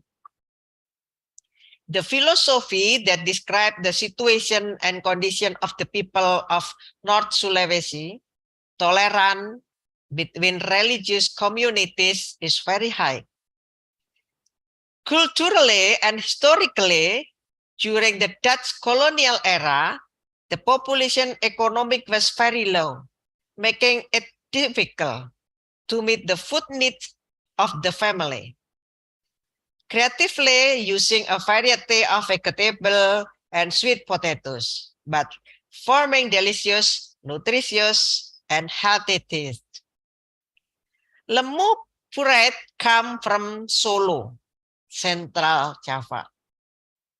Philosophy, a symbol of the expression of hope for fluency, success, prosperity, harmony, happiness, and friendship. This spirit has a savory taste and a fragrant smell, culturally as a respect and prayer. Bubur suro come from East Java. Suro porridge is served the night before the arrival of one suro. Culturally, as a memorial celebration, one suro is one Muharram, the Islamic New Year. Bubur suro has a savory taste with a slightly spicy taste. In the porridge, there are 7 tips: nuts, peanuts, cashew, green bean, soybean, kidney bean, tolo bean, and bogor bean. Philosophy, bubur suro, a symbol of the number of days in a week, 7 days, that in every day, life must always have the spirit and courage to act based on a clean and true intention to produce and useful things for others.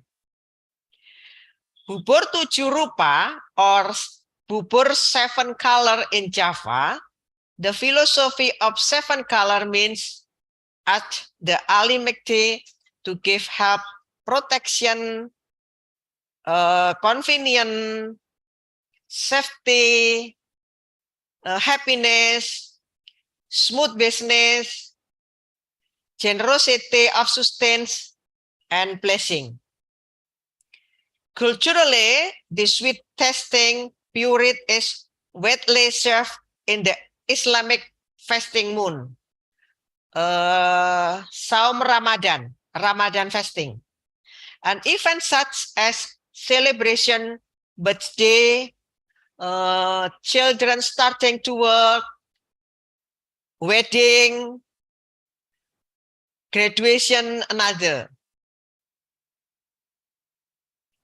Gastronomy is designed that study the connection between food, traditional, and culture.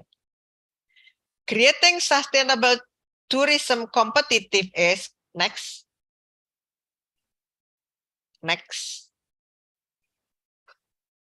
Okay. Creating sustainable tourism competitiveness is local wisdom of regional food as a differentiation strategy, branding, positioning.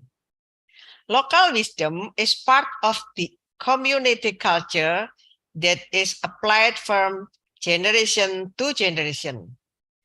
Culture that grow in an area and society must not be lost because of the times. Local food as a part of the tourist experience can contribute to tourist destination loyalty.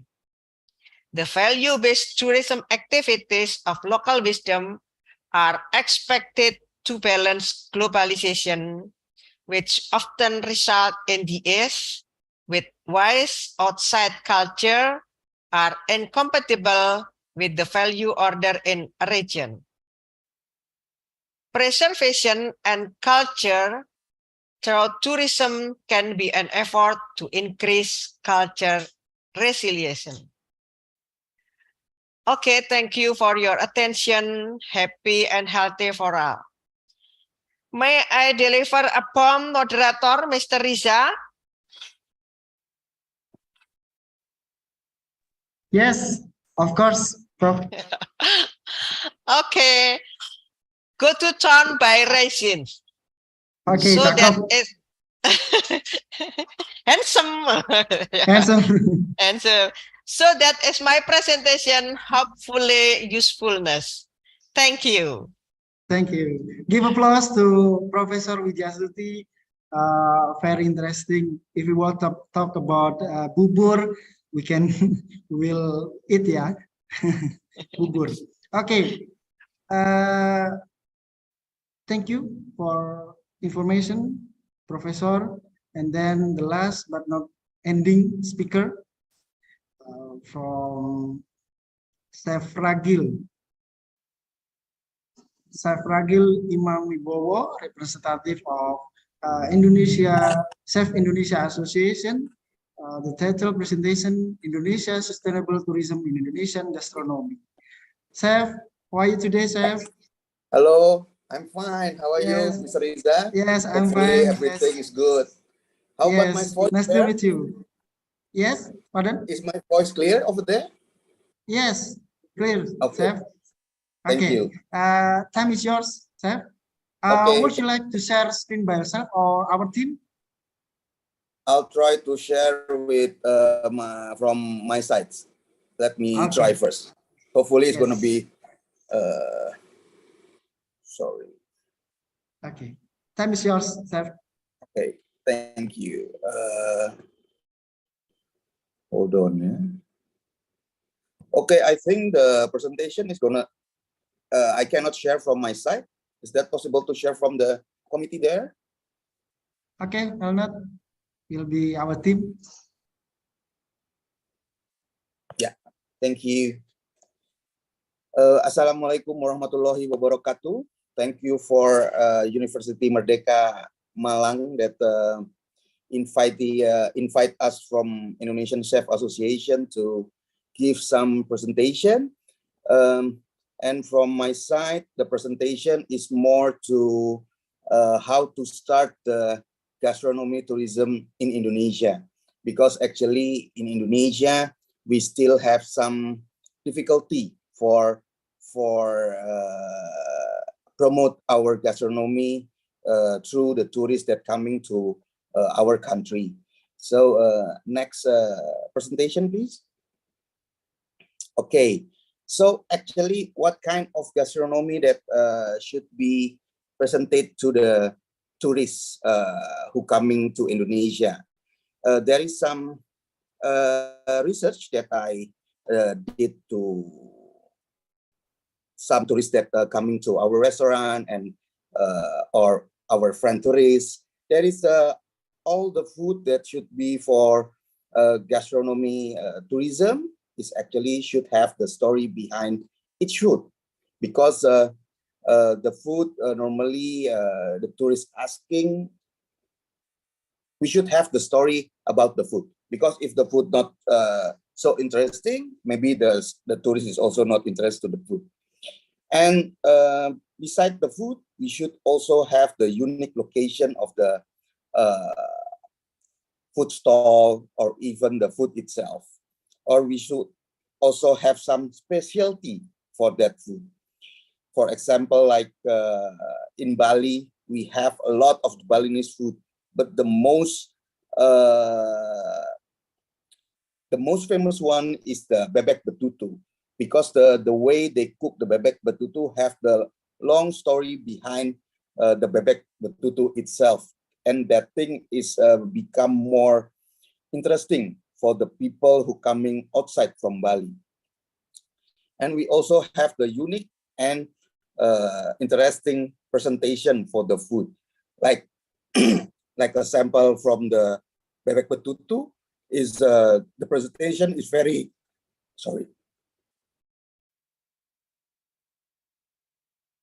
the presentation itself is quite unique, because it's wrapped in the palm leaf, and it's put in the clay bowl, something like that, and it have to be cooked for long hours. It should be a slow cook, and it's very tasty, and everything is perfect for the people who coming to Bali to see how it cooked and the story behind that food.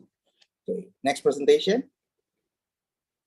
Okay, so what preparation that we should do beside the all the things that I've been talk about? Next. Okay, we also have to do the food mapping, because food that really consumed for people in that area, and still doing the circle of food preparation from the ingredients, market, story, and probably a food product that can sell. Because normally people who coming to some area want to know about the local food. Like example, like the rendang. Rendang maybe is only a food that people knows about. Is a caramelized a beef from West Sumatra.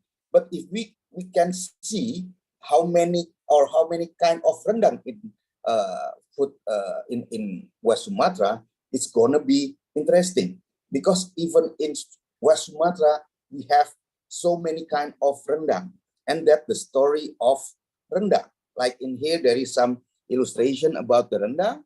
Maybe some people knows, and maybe some people don't, even they are Indonesian. So it's like beef rendang. Everybody knows about the beef rendang. Rendang lokan. Rendang lokan is a rendang came from the clams. It's from the mangrove clams, and it's very rare. And also the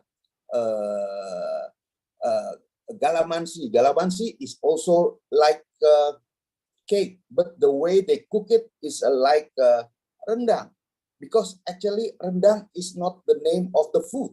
It's a technical of cooking in West Sumatra. It's something like that we have to share the story behind each food, so people will interest about the food itself, and they will willing to travel to that area to know more about the food and the gastronomy behind every food. Okay, next. And we also have conduct the food tour and the food experience, and that also to give some impact to the locals, which tourists possible to experience the way they prepare the food, and it could be also charged properly to the tourists. So actually, it's gonna be sustain the food in some area, because sometimes if the people coming to their village and it's only to see how they cook and they have no impact for their food or even their economics, and the tourist there is not also going to be sustained. So actually what our experience when we do some food tour or the experience program to other ibu-ibu in Indonesia, normally they also willing to give the story or even the secret of their food. And actually after they tell the story, almost all the tourists, local or even the international tourists, is become more interesting and is willing to try in their home about the food that they just tasted. So actually that things is very good for the some village who has the food, the local food or the authentic food. Next. Sorry. And we should also have the locomotive product to become the food national branding. Luckily, now Indonesia have 5 food locomotive product that it should be shared and it should be branding, and it should be a campaign as a national food branding. One is the gado-gado, is the Indonesian salad. Second one is the satay, nasi goreng, rendang, and soto. And there is the 5 most known Indonesian food in the world. So this is gonna be our locomotive product for the food, because actually our government have planned to open the 4,000 restaurant in the world for Indonesian food. Hopefully it's going to be happen soon, because actually it's planned before 225. So it should be happen on the 224 for 4,000 restaurant in Indonesia. In the world to promote Indonesian food. Okay, next. Okay, besides all the things that I have talked about, that normally people, if going for the gastronomy tour or gastronomy tourism, also looking some snack to bring it as what you call is like in Indonesia we call oleh-oleh, is some gift to their friend in their home country. So in area in Indonesia, we should prepare all the snack that is from the local produce, and also the local brand. It's like this banana actually is from East Indonesia. It's a specialty banana that only grown in East Indonesia, and it tastes very tasty, but it's also very sweet. And when it fried to become a chips, it's really, really good. So food gift made by the small, medium enterprise, which can give instant impact to their income and impact to the farmer by using that product. So if this economic is going to be run smoothly, hopefully all the gastronomy tourism in Indonesia is going to be happen so smooth. Next. And we also have made some book of Indonesian gastronomy, must provide a book of Indonesian recipe from every region to give as a gift and as a collectible book.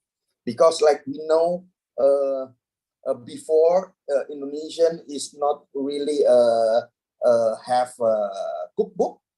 We really not doing some recipe in some written matters, so it's not have some useful recipe from time to time. What we have now maybe only from 1965. That is the first our first president that's already make one recipe for Indonesian recipe, that also the mother recipe cookbook in Indonesia.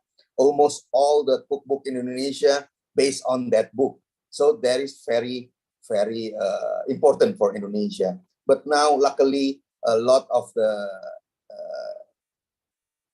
ibu-ibu or some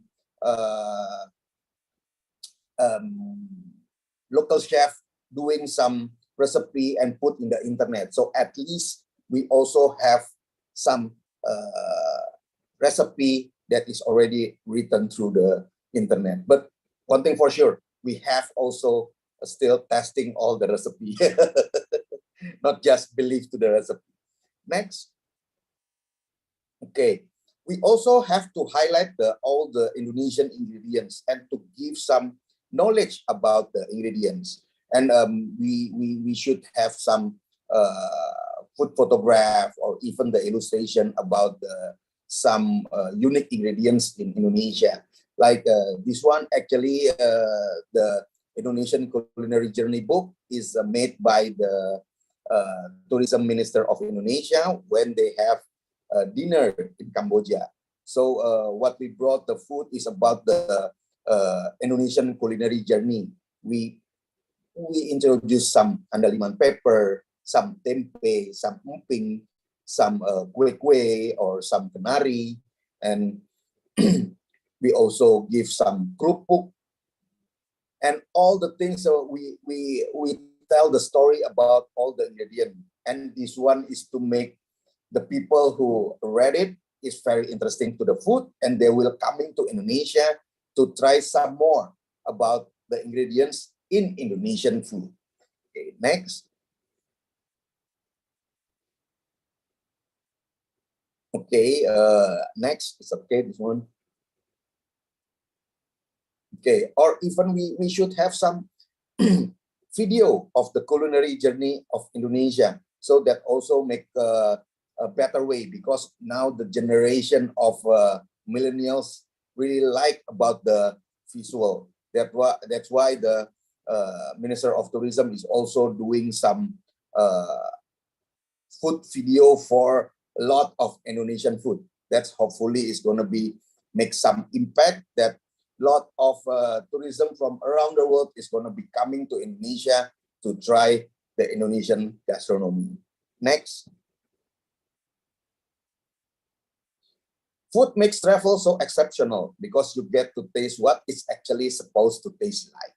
Thank you. So that is my presentation, Mas Riza. Hopefully it's going to be give some insight about the gastronomy of Indonesia in Indonesia. Thank you.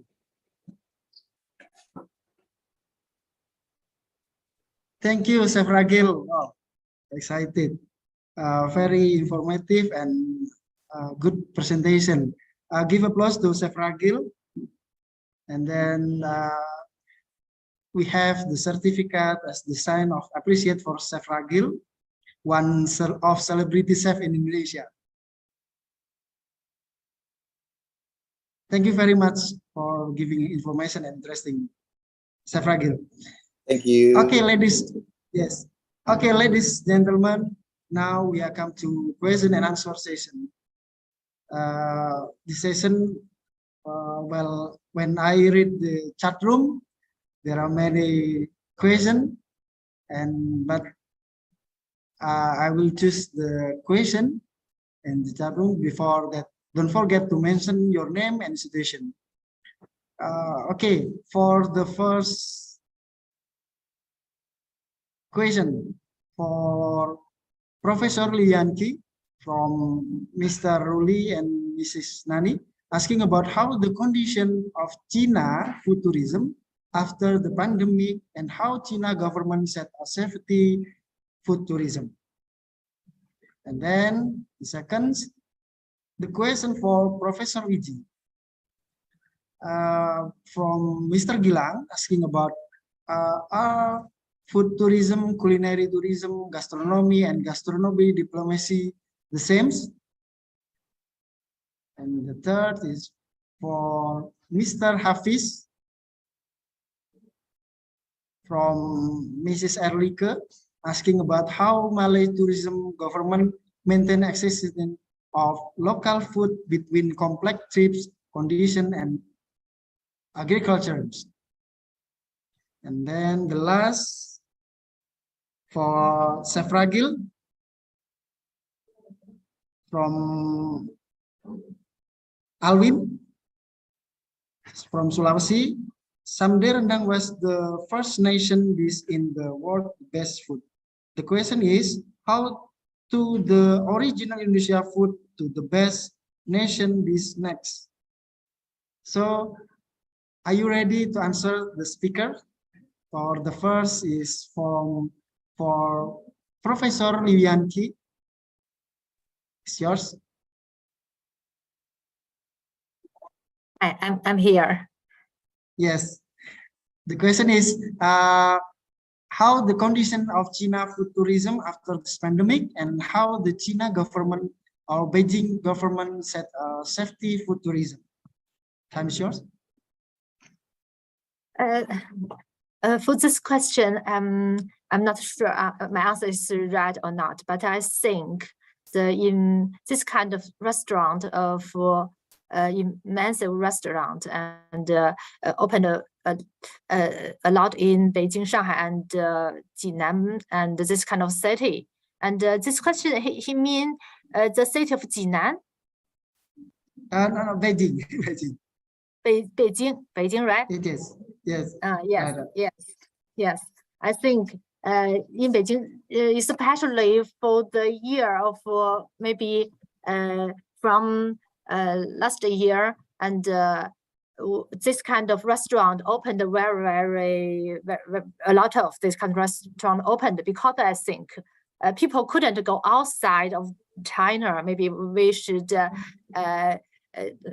pay more money, spend more money in their own cities. So I think the restaurant should change a lot to meet the need of local persons. So I think recently, I think in Beijing, a lot of different kind of restaurant opened, and there have a lot of restaurants have very new ways to give different experience to the customers.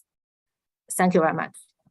Yes, thank you, Professor Lianchi, for the answer question. Thank you. Then the second is the question for Professor Wiji. Are for tourism, culinary tourism, gastronomy, and gastronomy diplomacy the same?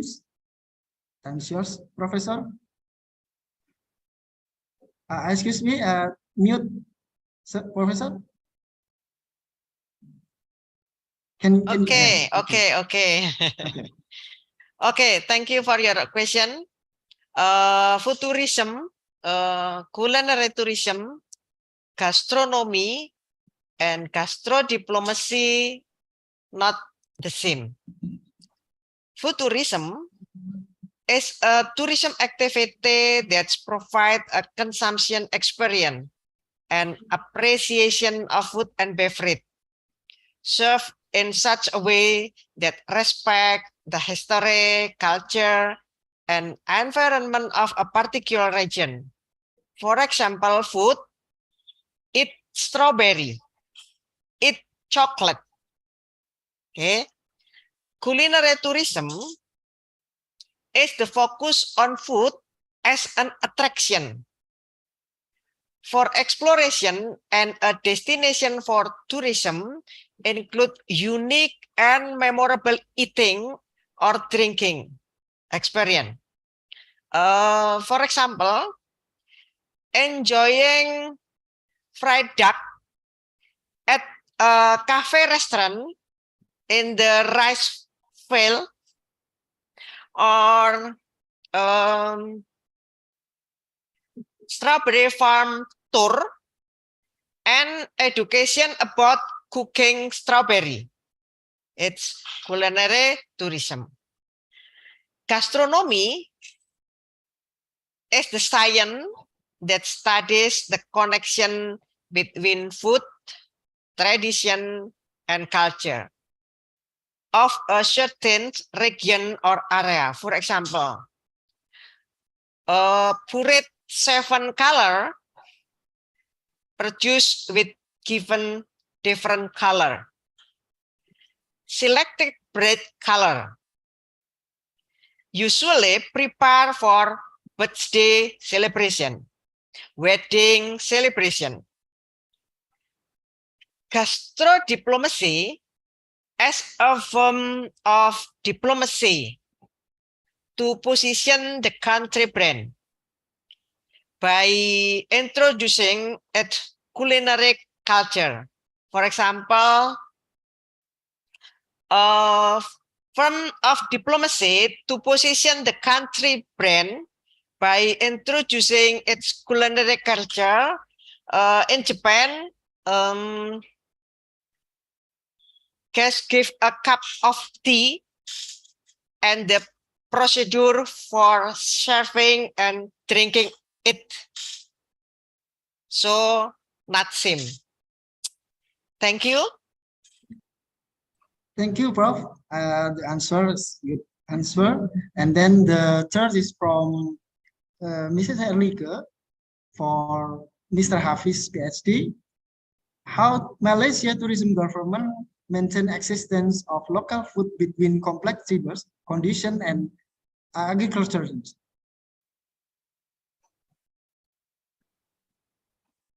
That's a very difficult question. Yes. Can you repeat? Difficult, yes, sir. Yes. Yes. What's the question again? Sorry. Oh, okay. How Malaysia tourism government maintain existence of local food between complex trips, condition, and culture. Okay. Well, actually, Malaysia government has tried quite a lot of strategies because we're trying to find our position, you know. Some of them involve, we have this program, it's called the Malaysia Kitchen. It started in 2006, I'm not afraid, if I'm not mistaken. And then they expand to different countries abroad. The effort is they want to, the Malaysian government or the Ministry of Tourism is trying to make Malaysian food familiar to the Western people because they have no idea what is Malaysian food. We have Malay, we have Chinese, we have Indian. And one of the research feedback we got was that because we have to understand their mindset, Thailand is very easy because they have lots of Thai restaurants in the UK and in America, in Europe. The same, I just came back from Istanbul. I cannot find any Chinese or Indian restaurant or any Malay restaurant. All the restaurants are Turkish restaurants. So I didn't eat rice for the past. It shows that they're pushing their Turkish food. But for Malaysia, we did try promoting abroad with the Malaysia Kitchen, with the national tourism program. But the government still like the push. For example, we said like, I live in the East Coast. So we are associated with fishing, with fish. So all our products are fish. Throughout the country is known for that. But strangely, the government does not want to create like, attract people to come to Terengganu because of our products. We have the keropok lekor, we have the nasi dagang. The government doesn't do that. Which another attempt, what they do was they try to serve nasi dagang on flights. Okay, However, because of political situation,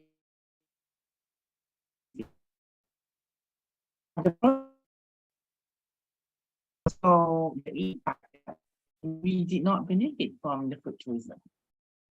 So I think with the NTP that I presented, the National Tourism Policy from the Ministry of Tourism, is a new shift. They're trying to find fresh ideas, and I think agro-tourism might work. Rural agro-tourism might work for Malaysia because it benefits the local community, which suffered a lot due to the pandemic, and now they don't have any jobs, and also the local people here, because of the pandemic. Because of the very fast-moving technology, people in the village are demanding for high-speed Wi-Fi because they want to do business. For example, locally, if they sell keropok lekar only in Terengganu, now they can export it overseas because of the technology. So, investing on Wi-Fi technology, but we are still at an early stage. So, so far, that's what I can think about. Some other investments, for example, the Malaysia Kitchen did not do quite well because of, to maintain that kind of effort. Like I said, our positioning, the branding of the Malay cuisine is still very weak. So if you say, what is Thai food? Oh, tom yum. What is Indonesian food? Nasi goreng. What is Malaysian food? Because we're sandwiched between these three nations. We're also quite confused. So that's the answer that we need to do more research on. Thank you. Thank you, Mr. Hafiz, for the answer, good answer. And then for the last question is from Alwin, Sulawesi. For Chef Ragil, we know that Samde Ramdang was the first nation dish in the world, the best food. The question is, how to the original Indonesia food to the best nation is next? Okay, thank you for the question, Alwin. Well, actually, we have to acknowledge first there is it's very rare the Indonesian original food, because normally all the Indonesian food is influenced by other region or other nation. Well, actually, maybe what I can simplify about the Alwin question is about the local food. Maybe the food from Sulawesi, let's say something like that. Actually, we have to proud about our food first. If like maybe hopefully Alwin is just say from Toraja, maybe the papillon. Papillon is actually the food from Toraja, but not a lot of people in Toraja really proud about the papillon.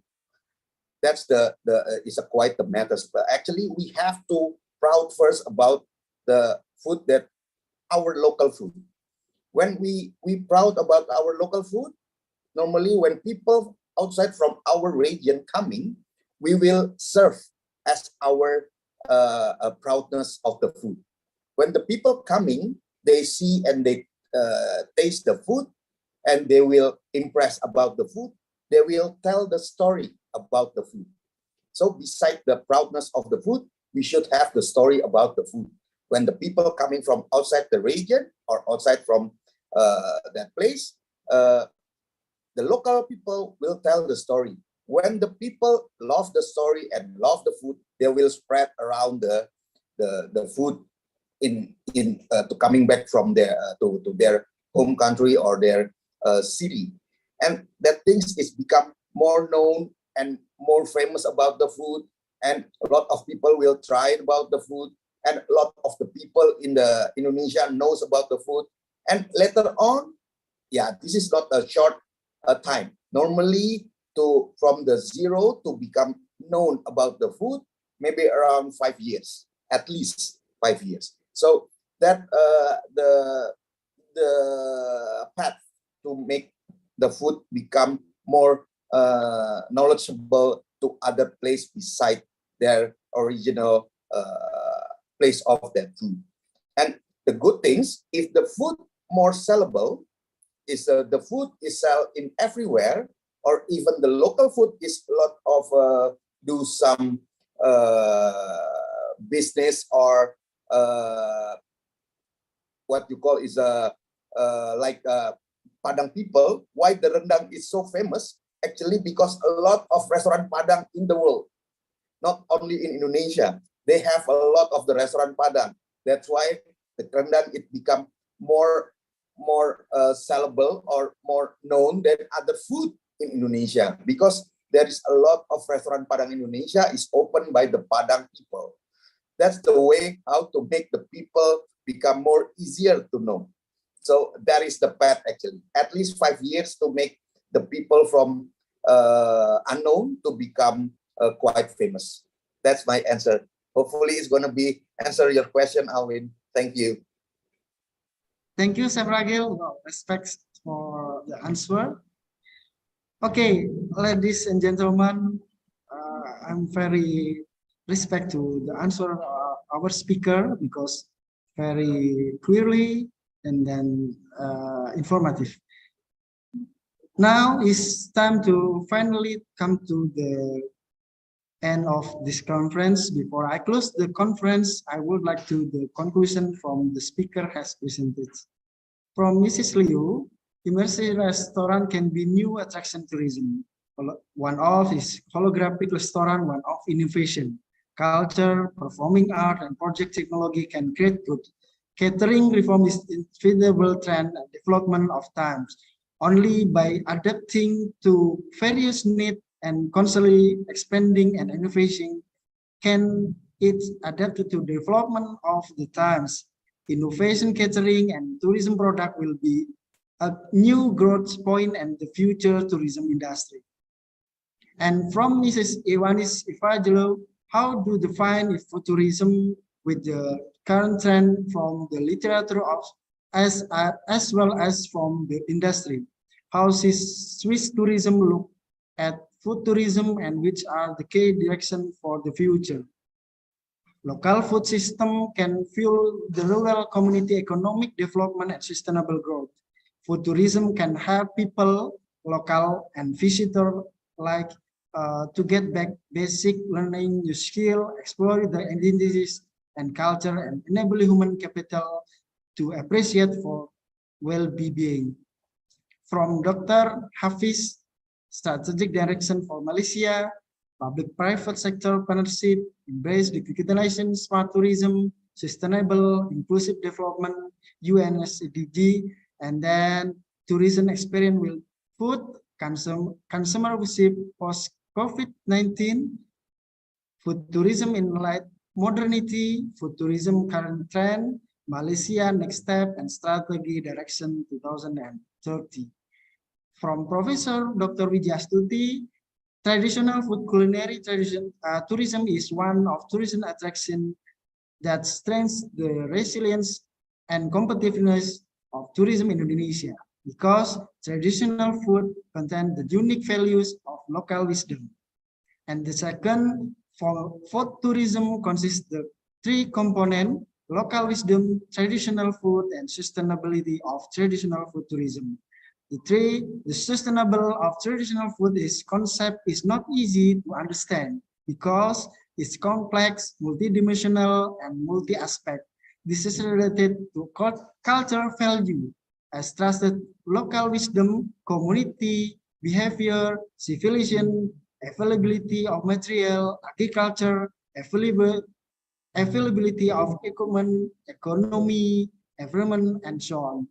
A memorable experience for tourism when culinary positioning because cultural value, local wisdom in processes serving, the ingredient used are different from other food, differentiation become a driving force for sustainable of tourism food competitiveness. And last from Sevragil, what kind of gastronomy should have story behind its foods, should have unique location, should have some specially, uniquely, and interesting presentation. Food makes exceptional because you get to taste what it's actually supposed to taste like. Finally, give applause for the wonderful speaker, Prof. Liu Yanxi, Mrs. Wan Hafiz, Mr. Aiwanis Ivajelo, Professor Wiji, and Chef Ragil, and also for you all participants ICONHOSTS 2022. I should remember everyone that will be seeing you again on the next ICONHOSTS 2023. Apologize, pardon me. So see you all later and thank you very much. Wassalamualaikum warahmatullahi wabarakatuh. Over to you, Mr. Ruli, MC. Thank you, Mr. Riza. Yeah. Thank you for all. Thank you, Profiji. I think our discussion today is it was so fun, right? And we are discussing all about food, especially this comes to our lunch time. So I think all of us is starting hungry. Yeah. If I can conclude all the discussion is actually all the core of the food tourism or the food of each country is about how some people has experience in one country, and they have a specific and authentic story of each country. Maybe next time if we are going to Beijing, we have a lot of Malaysia. Local food gitu. Yeah, if we go to Malaysia, maybe we come to Mr. Hafiz. Kerupuk lekar. Yeah. Or maybe if Mr. Hafiz or Professor Liu Yanxi come to Indonesia, we will provide you all about rendang or about our porridge, right? Bubur. Porridge. Yeah. Thank you so that was so much great. That's so much fun discussion. Hopefully all of this knowledge can increase our food tourism and our gastronomical.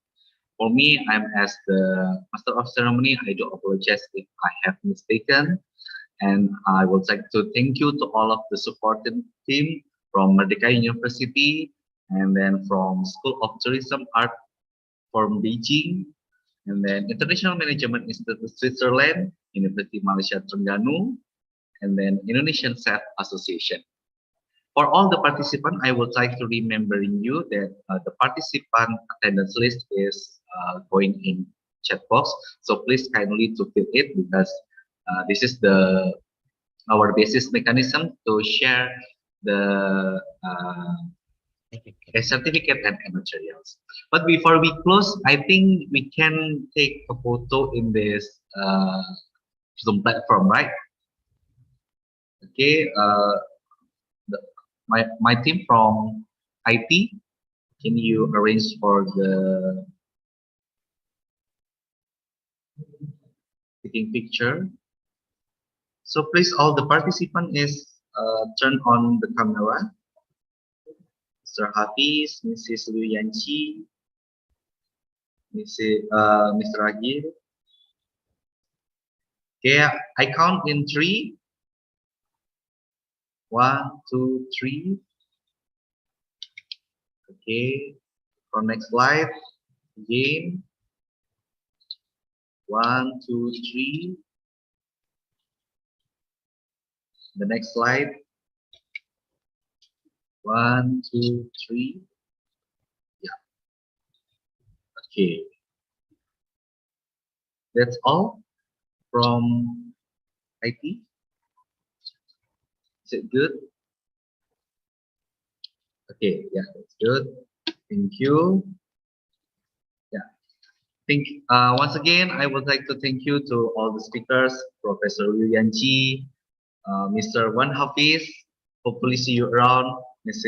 Professor Viji Astuti, also Chef Ragil. We hopefully in the next meeting we can meet directly and not only by Zoom platform. Thank you. Good afternoon. For parallel session participant, please stay tuned, because all of you will be delivered to the breakout room. Once again, thank you and see you around all. Thank you, Prof. Liu. Thank you for all. Thank you. Thank you, Professor Leo, Mr. Thank you, Habib. everybody. Thank you very much. Thank you, Chef Ragil. Come and try our Merdeka. Terima kasih Prof. Vici. Good presentation.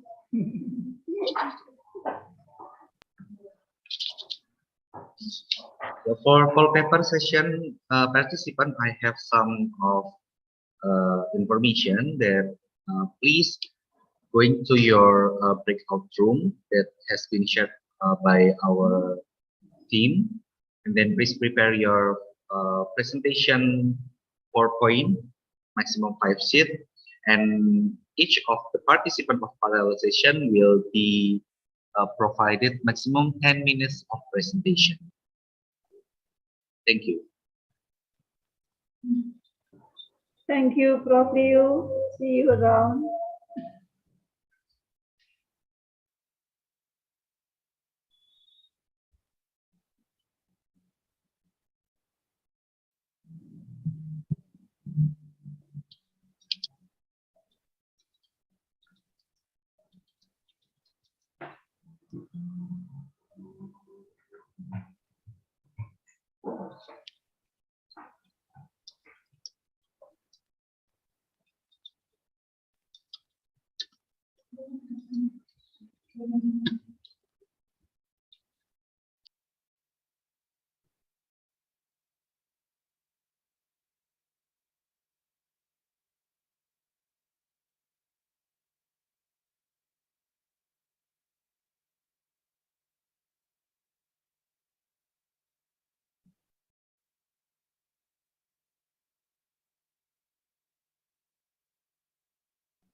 Sektor pariwisata merupakan salah satu sektor penting di Indonesia.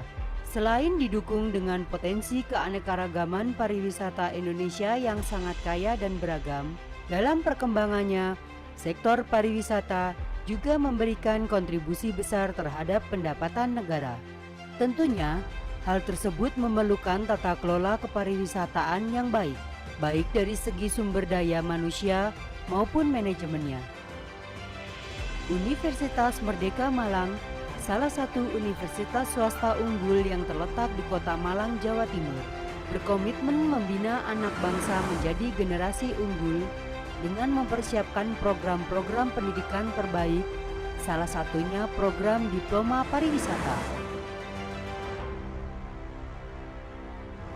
Terletak di pusat Kota Malang, tepatnya di Jalan Bandung nomor 1, program Diploma Pariwisata Unmer Malang dipimpin oleh seorang ketua program beserta para dosen dan staf yang memiliki kompetensi di bidang kepariwisataan.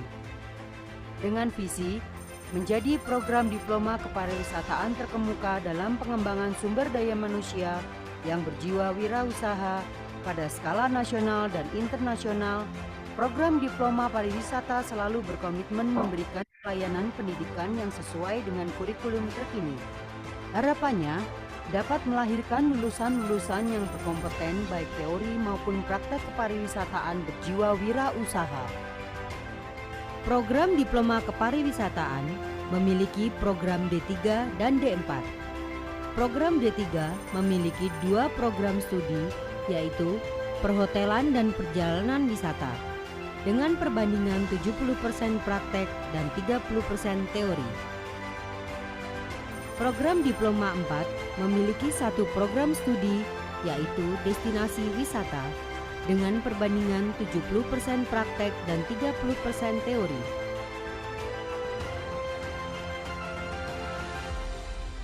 Sebagai penunjang kegiatan perkuliahan dan praktek, program Diploma Pariwisata memiliki fasilitas lobi dan resepsionis yang representatif, ruang kelas dilengkapi LCD dan air conditioner, mini hotel yang bekerja sama dengan AIRI, kegiatan praktek dan laboratorium diantaranya laboratorium IEC atau lab bahasa. Sektor pariwisata merupakan salah satu sektor penting di Indonesia. Selain didukung dengan potensi keanekaragaman pariwisata Indonesia yang sangat kaya dan beragam, dalam perkembangannya, sektor pariwisata juga memberikan kontribusi besar terhadap pendapatan negara. Tentunya, hal tersebut memerlukan tata kelola kepariwisataan yang baik dari segi sumber daya manusia maupun manajemennya. Universitas Merdeka Malang, salah satu universitas swasta unggul yang terletak di Kota Malang, Jawa Timur, berkomitmen membina anak bangsa menjadi generasi unggul dengan mempersiapkan program-program pendidikan terbaik, salah satunya program Diploma Pariwisata. Terletak di pusat Kota Malang, tepatnya di Jalan Bandung nomor 1, program Diploma Pariwisata Unmer Malang dipimpin oleh seorang ketua program beserta para dosen dan staf yang memiliki kompetensi di bidang kepariwisataan. Dengan visi menjadi program diploma kepariwisataan terkemuka dalam pengembangan sumber daya manusia yang berjiwa wirausaha pada skala nasional dan internasional, program Diploma Pariwisata selalu berkomitmen memberikan pelayanan pendidikan yang sesuai dengan kurikulum terkini. Harapannya dapat melahirkan lulusan-lulusan yang berkompeten baik teori maupun praktek kepariwisataan berjiwa wirausaha. Program Diploma Kepariwisataan memiliki program D3 dan D4. Program D3 memiliki 2 program studi, yaitu perhotelan dan perjalanan wisata, dengan perbandingan 70% praktek dan 30% teori. Program Diploma 4 memiliki 1 program studi, yaitu destinasi wisata, dengan perbandingan 70% praktek dan 30% teori.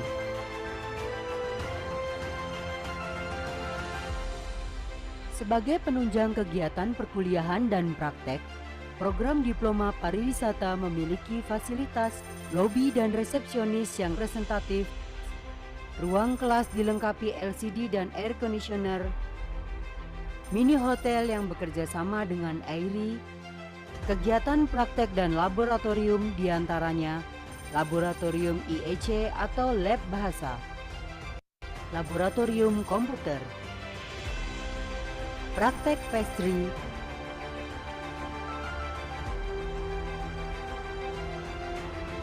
praktek produk,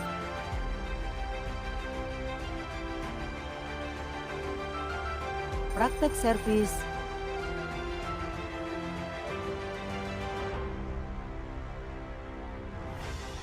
praktek guiding,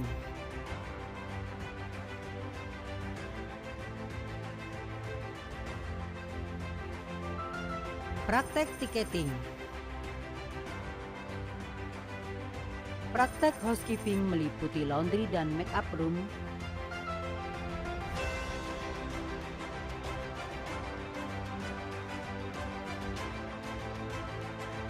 praktek front office,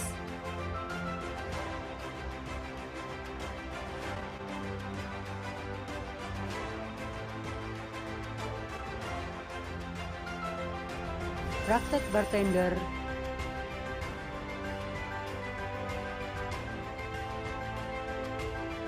dan dilengkapi perpustakaan yang menyediakan koleksi buku dan jurnal untuk menunjang kegiatan perkuliahan. Kompetensi yang diharapkan dari lulusan Diploma Pariwisata Unmer adalah ahli dalam bidang kepariwisataan, baik teoritis maupun praktis. Selama masa studi, mahasiswa berkesempatan mengikuti program unggulan yang dipersiapkan untuk menunjang perkuliahan, di antaranya program beasiswa, double degree, dan student exchange. Kerjasama telah dilakukan oleh program Diploma Pariwisata Unmer Malang dengan beberapa institusi pemerintah maupun swasta, perguruan tinggi, dan asosiasi-asosiasi bidang pariwisata. Hasil implementasi kegiatan ini berdampak positif terhadap kualitas pembelajaran sehingga kualitas lulusan semakin meningkat dan berdaya saing tinggi. Segudang prestasi telah diraih oleh program Diploma Pariwisata, di antaranya Duta Pemuda Provinsi Jawa Timur, juara 1 Tourism Quiz Competition, dan lain-lain. Bangga sebagai bangsa Indonesia, bangsa yang besar, kita wujudkan dengan terus menimba ilmu dan berkarya agar menjadi generasi yang cerdas dan kreatif, yang mampu melahirkan ide-ide baru untuk dunia, termasuk untuk dunia pariwisata. Kami, mahasiswa Diploma Pariwisata Universitas Merdeka Malang, kami bangga menjadi bangsa Indonesia dan siap memajukan pariwisata Indonesia menuju level internasional.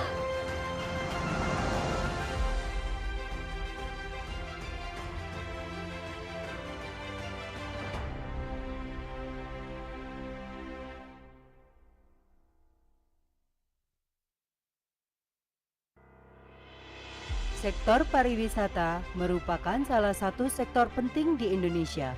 Selain didukung dengan potensi keanekaragaman pariwisata Indonesia yang sangat kaya dan beragam, dalam perkembangannya, sektor pariwisata juga memberikan kontribusi besar terhadap pendapatan negara. Tentunya, hal tersebut memerlukan tata kelola kepariwisataan yang baik dari segi sumber daya manusia maupun manajemennya. Universitas Merdeka Malang, salah satu universitas swasta unggul yang terletak di Kota Malang, Jawa Timur, berkomitmen membina anak bangsa menjadi generasi unggul dengan mempersiapkan program-program pendidikan terbaik, salah satunya program Diploma Pariwisata. Terletak di pusat Kota Malang, tepatnya di Jalan Bandung nomor 1, program Diploma Pariwisata Unmer Malang dipimpin oleh seorang ketua program beserta para dosen dan staf yang memiliki kompetensi di bidang kepariwisataan. Dengan visi menjadi program diploma kepariwisataan terkemuka dalam pengembangan sumber daya manusia yang berjiwa wirausaha pada skala nasional dan internasional, program Diploma Pariwisata selalu berkomitmen memberikan pelayanan pendidikan yang sesuai dengan kurikulum terkini. Harapannya dapat melahirkan lulusan-lulusan yang berkompeten baik teori maupun praktek kepariwisataan berjiwa wirausaha. Program Diploma Kepariwisataan memiliki program D3 dan D4. Program D3 memiliki 2 program studi, yaitu Perhotelan dan Perjalanan Wisata, dengan perbandingan 70% praktek dan 30% teori. Program Diploma 4 memiliki 1 program studi, yaitu Destinasi Wisata, dengan perbandingan 70% praktek dan 30% teori.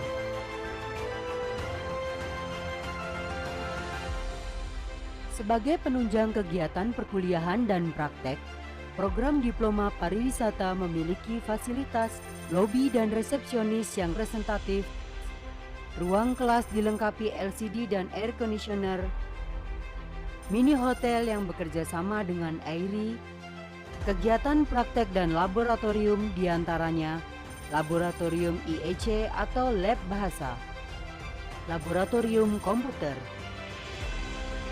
praktek pastry,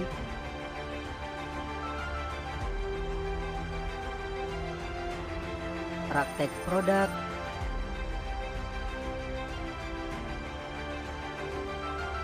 praktek servis,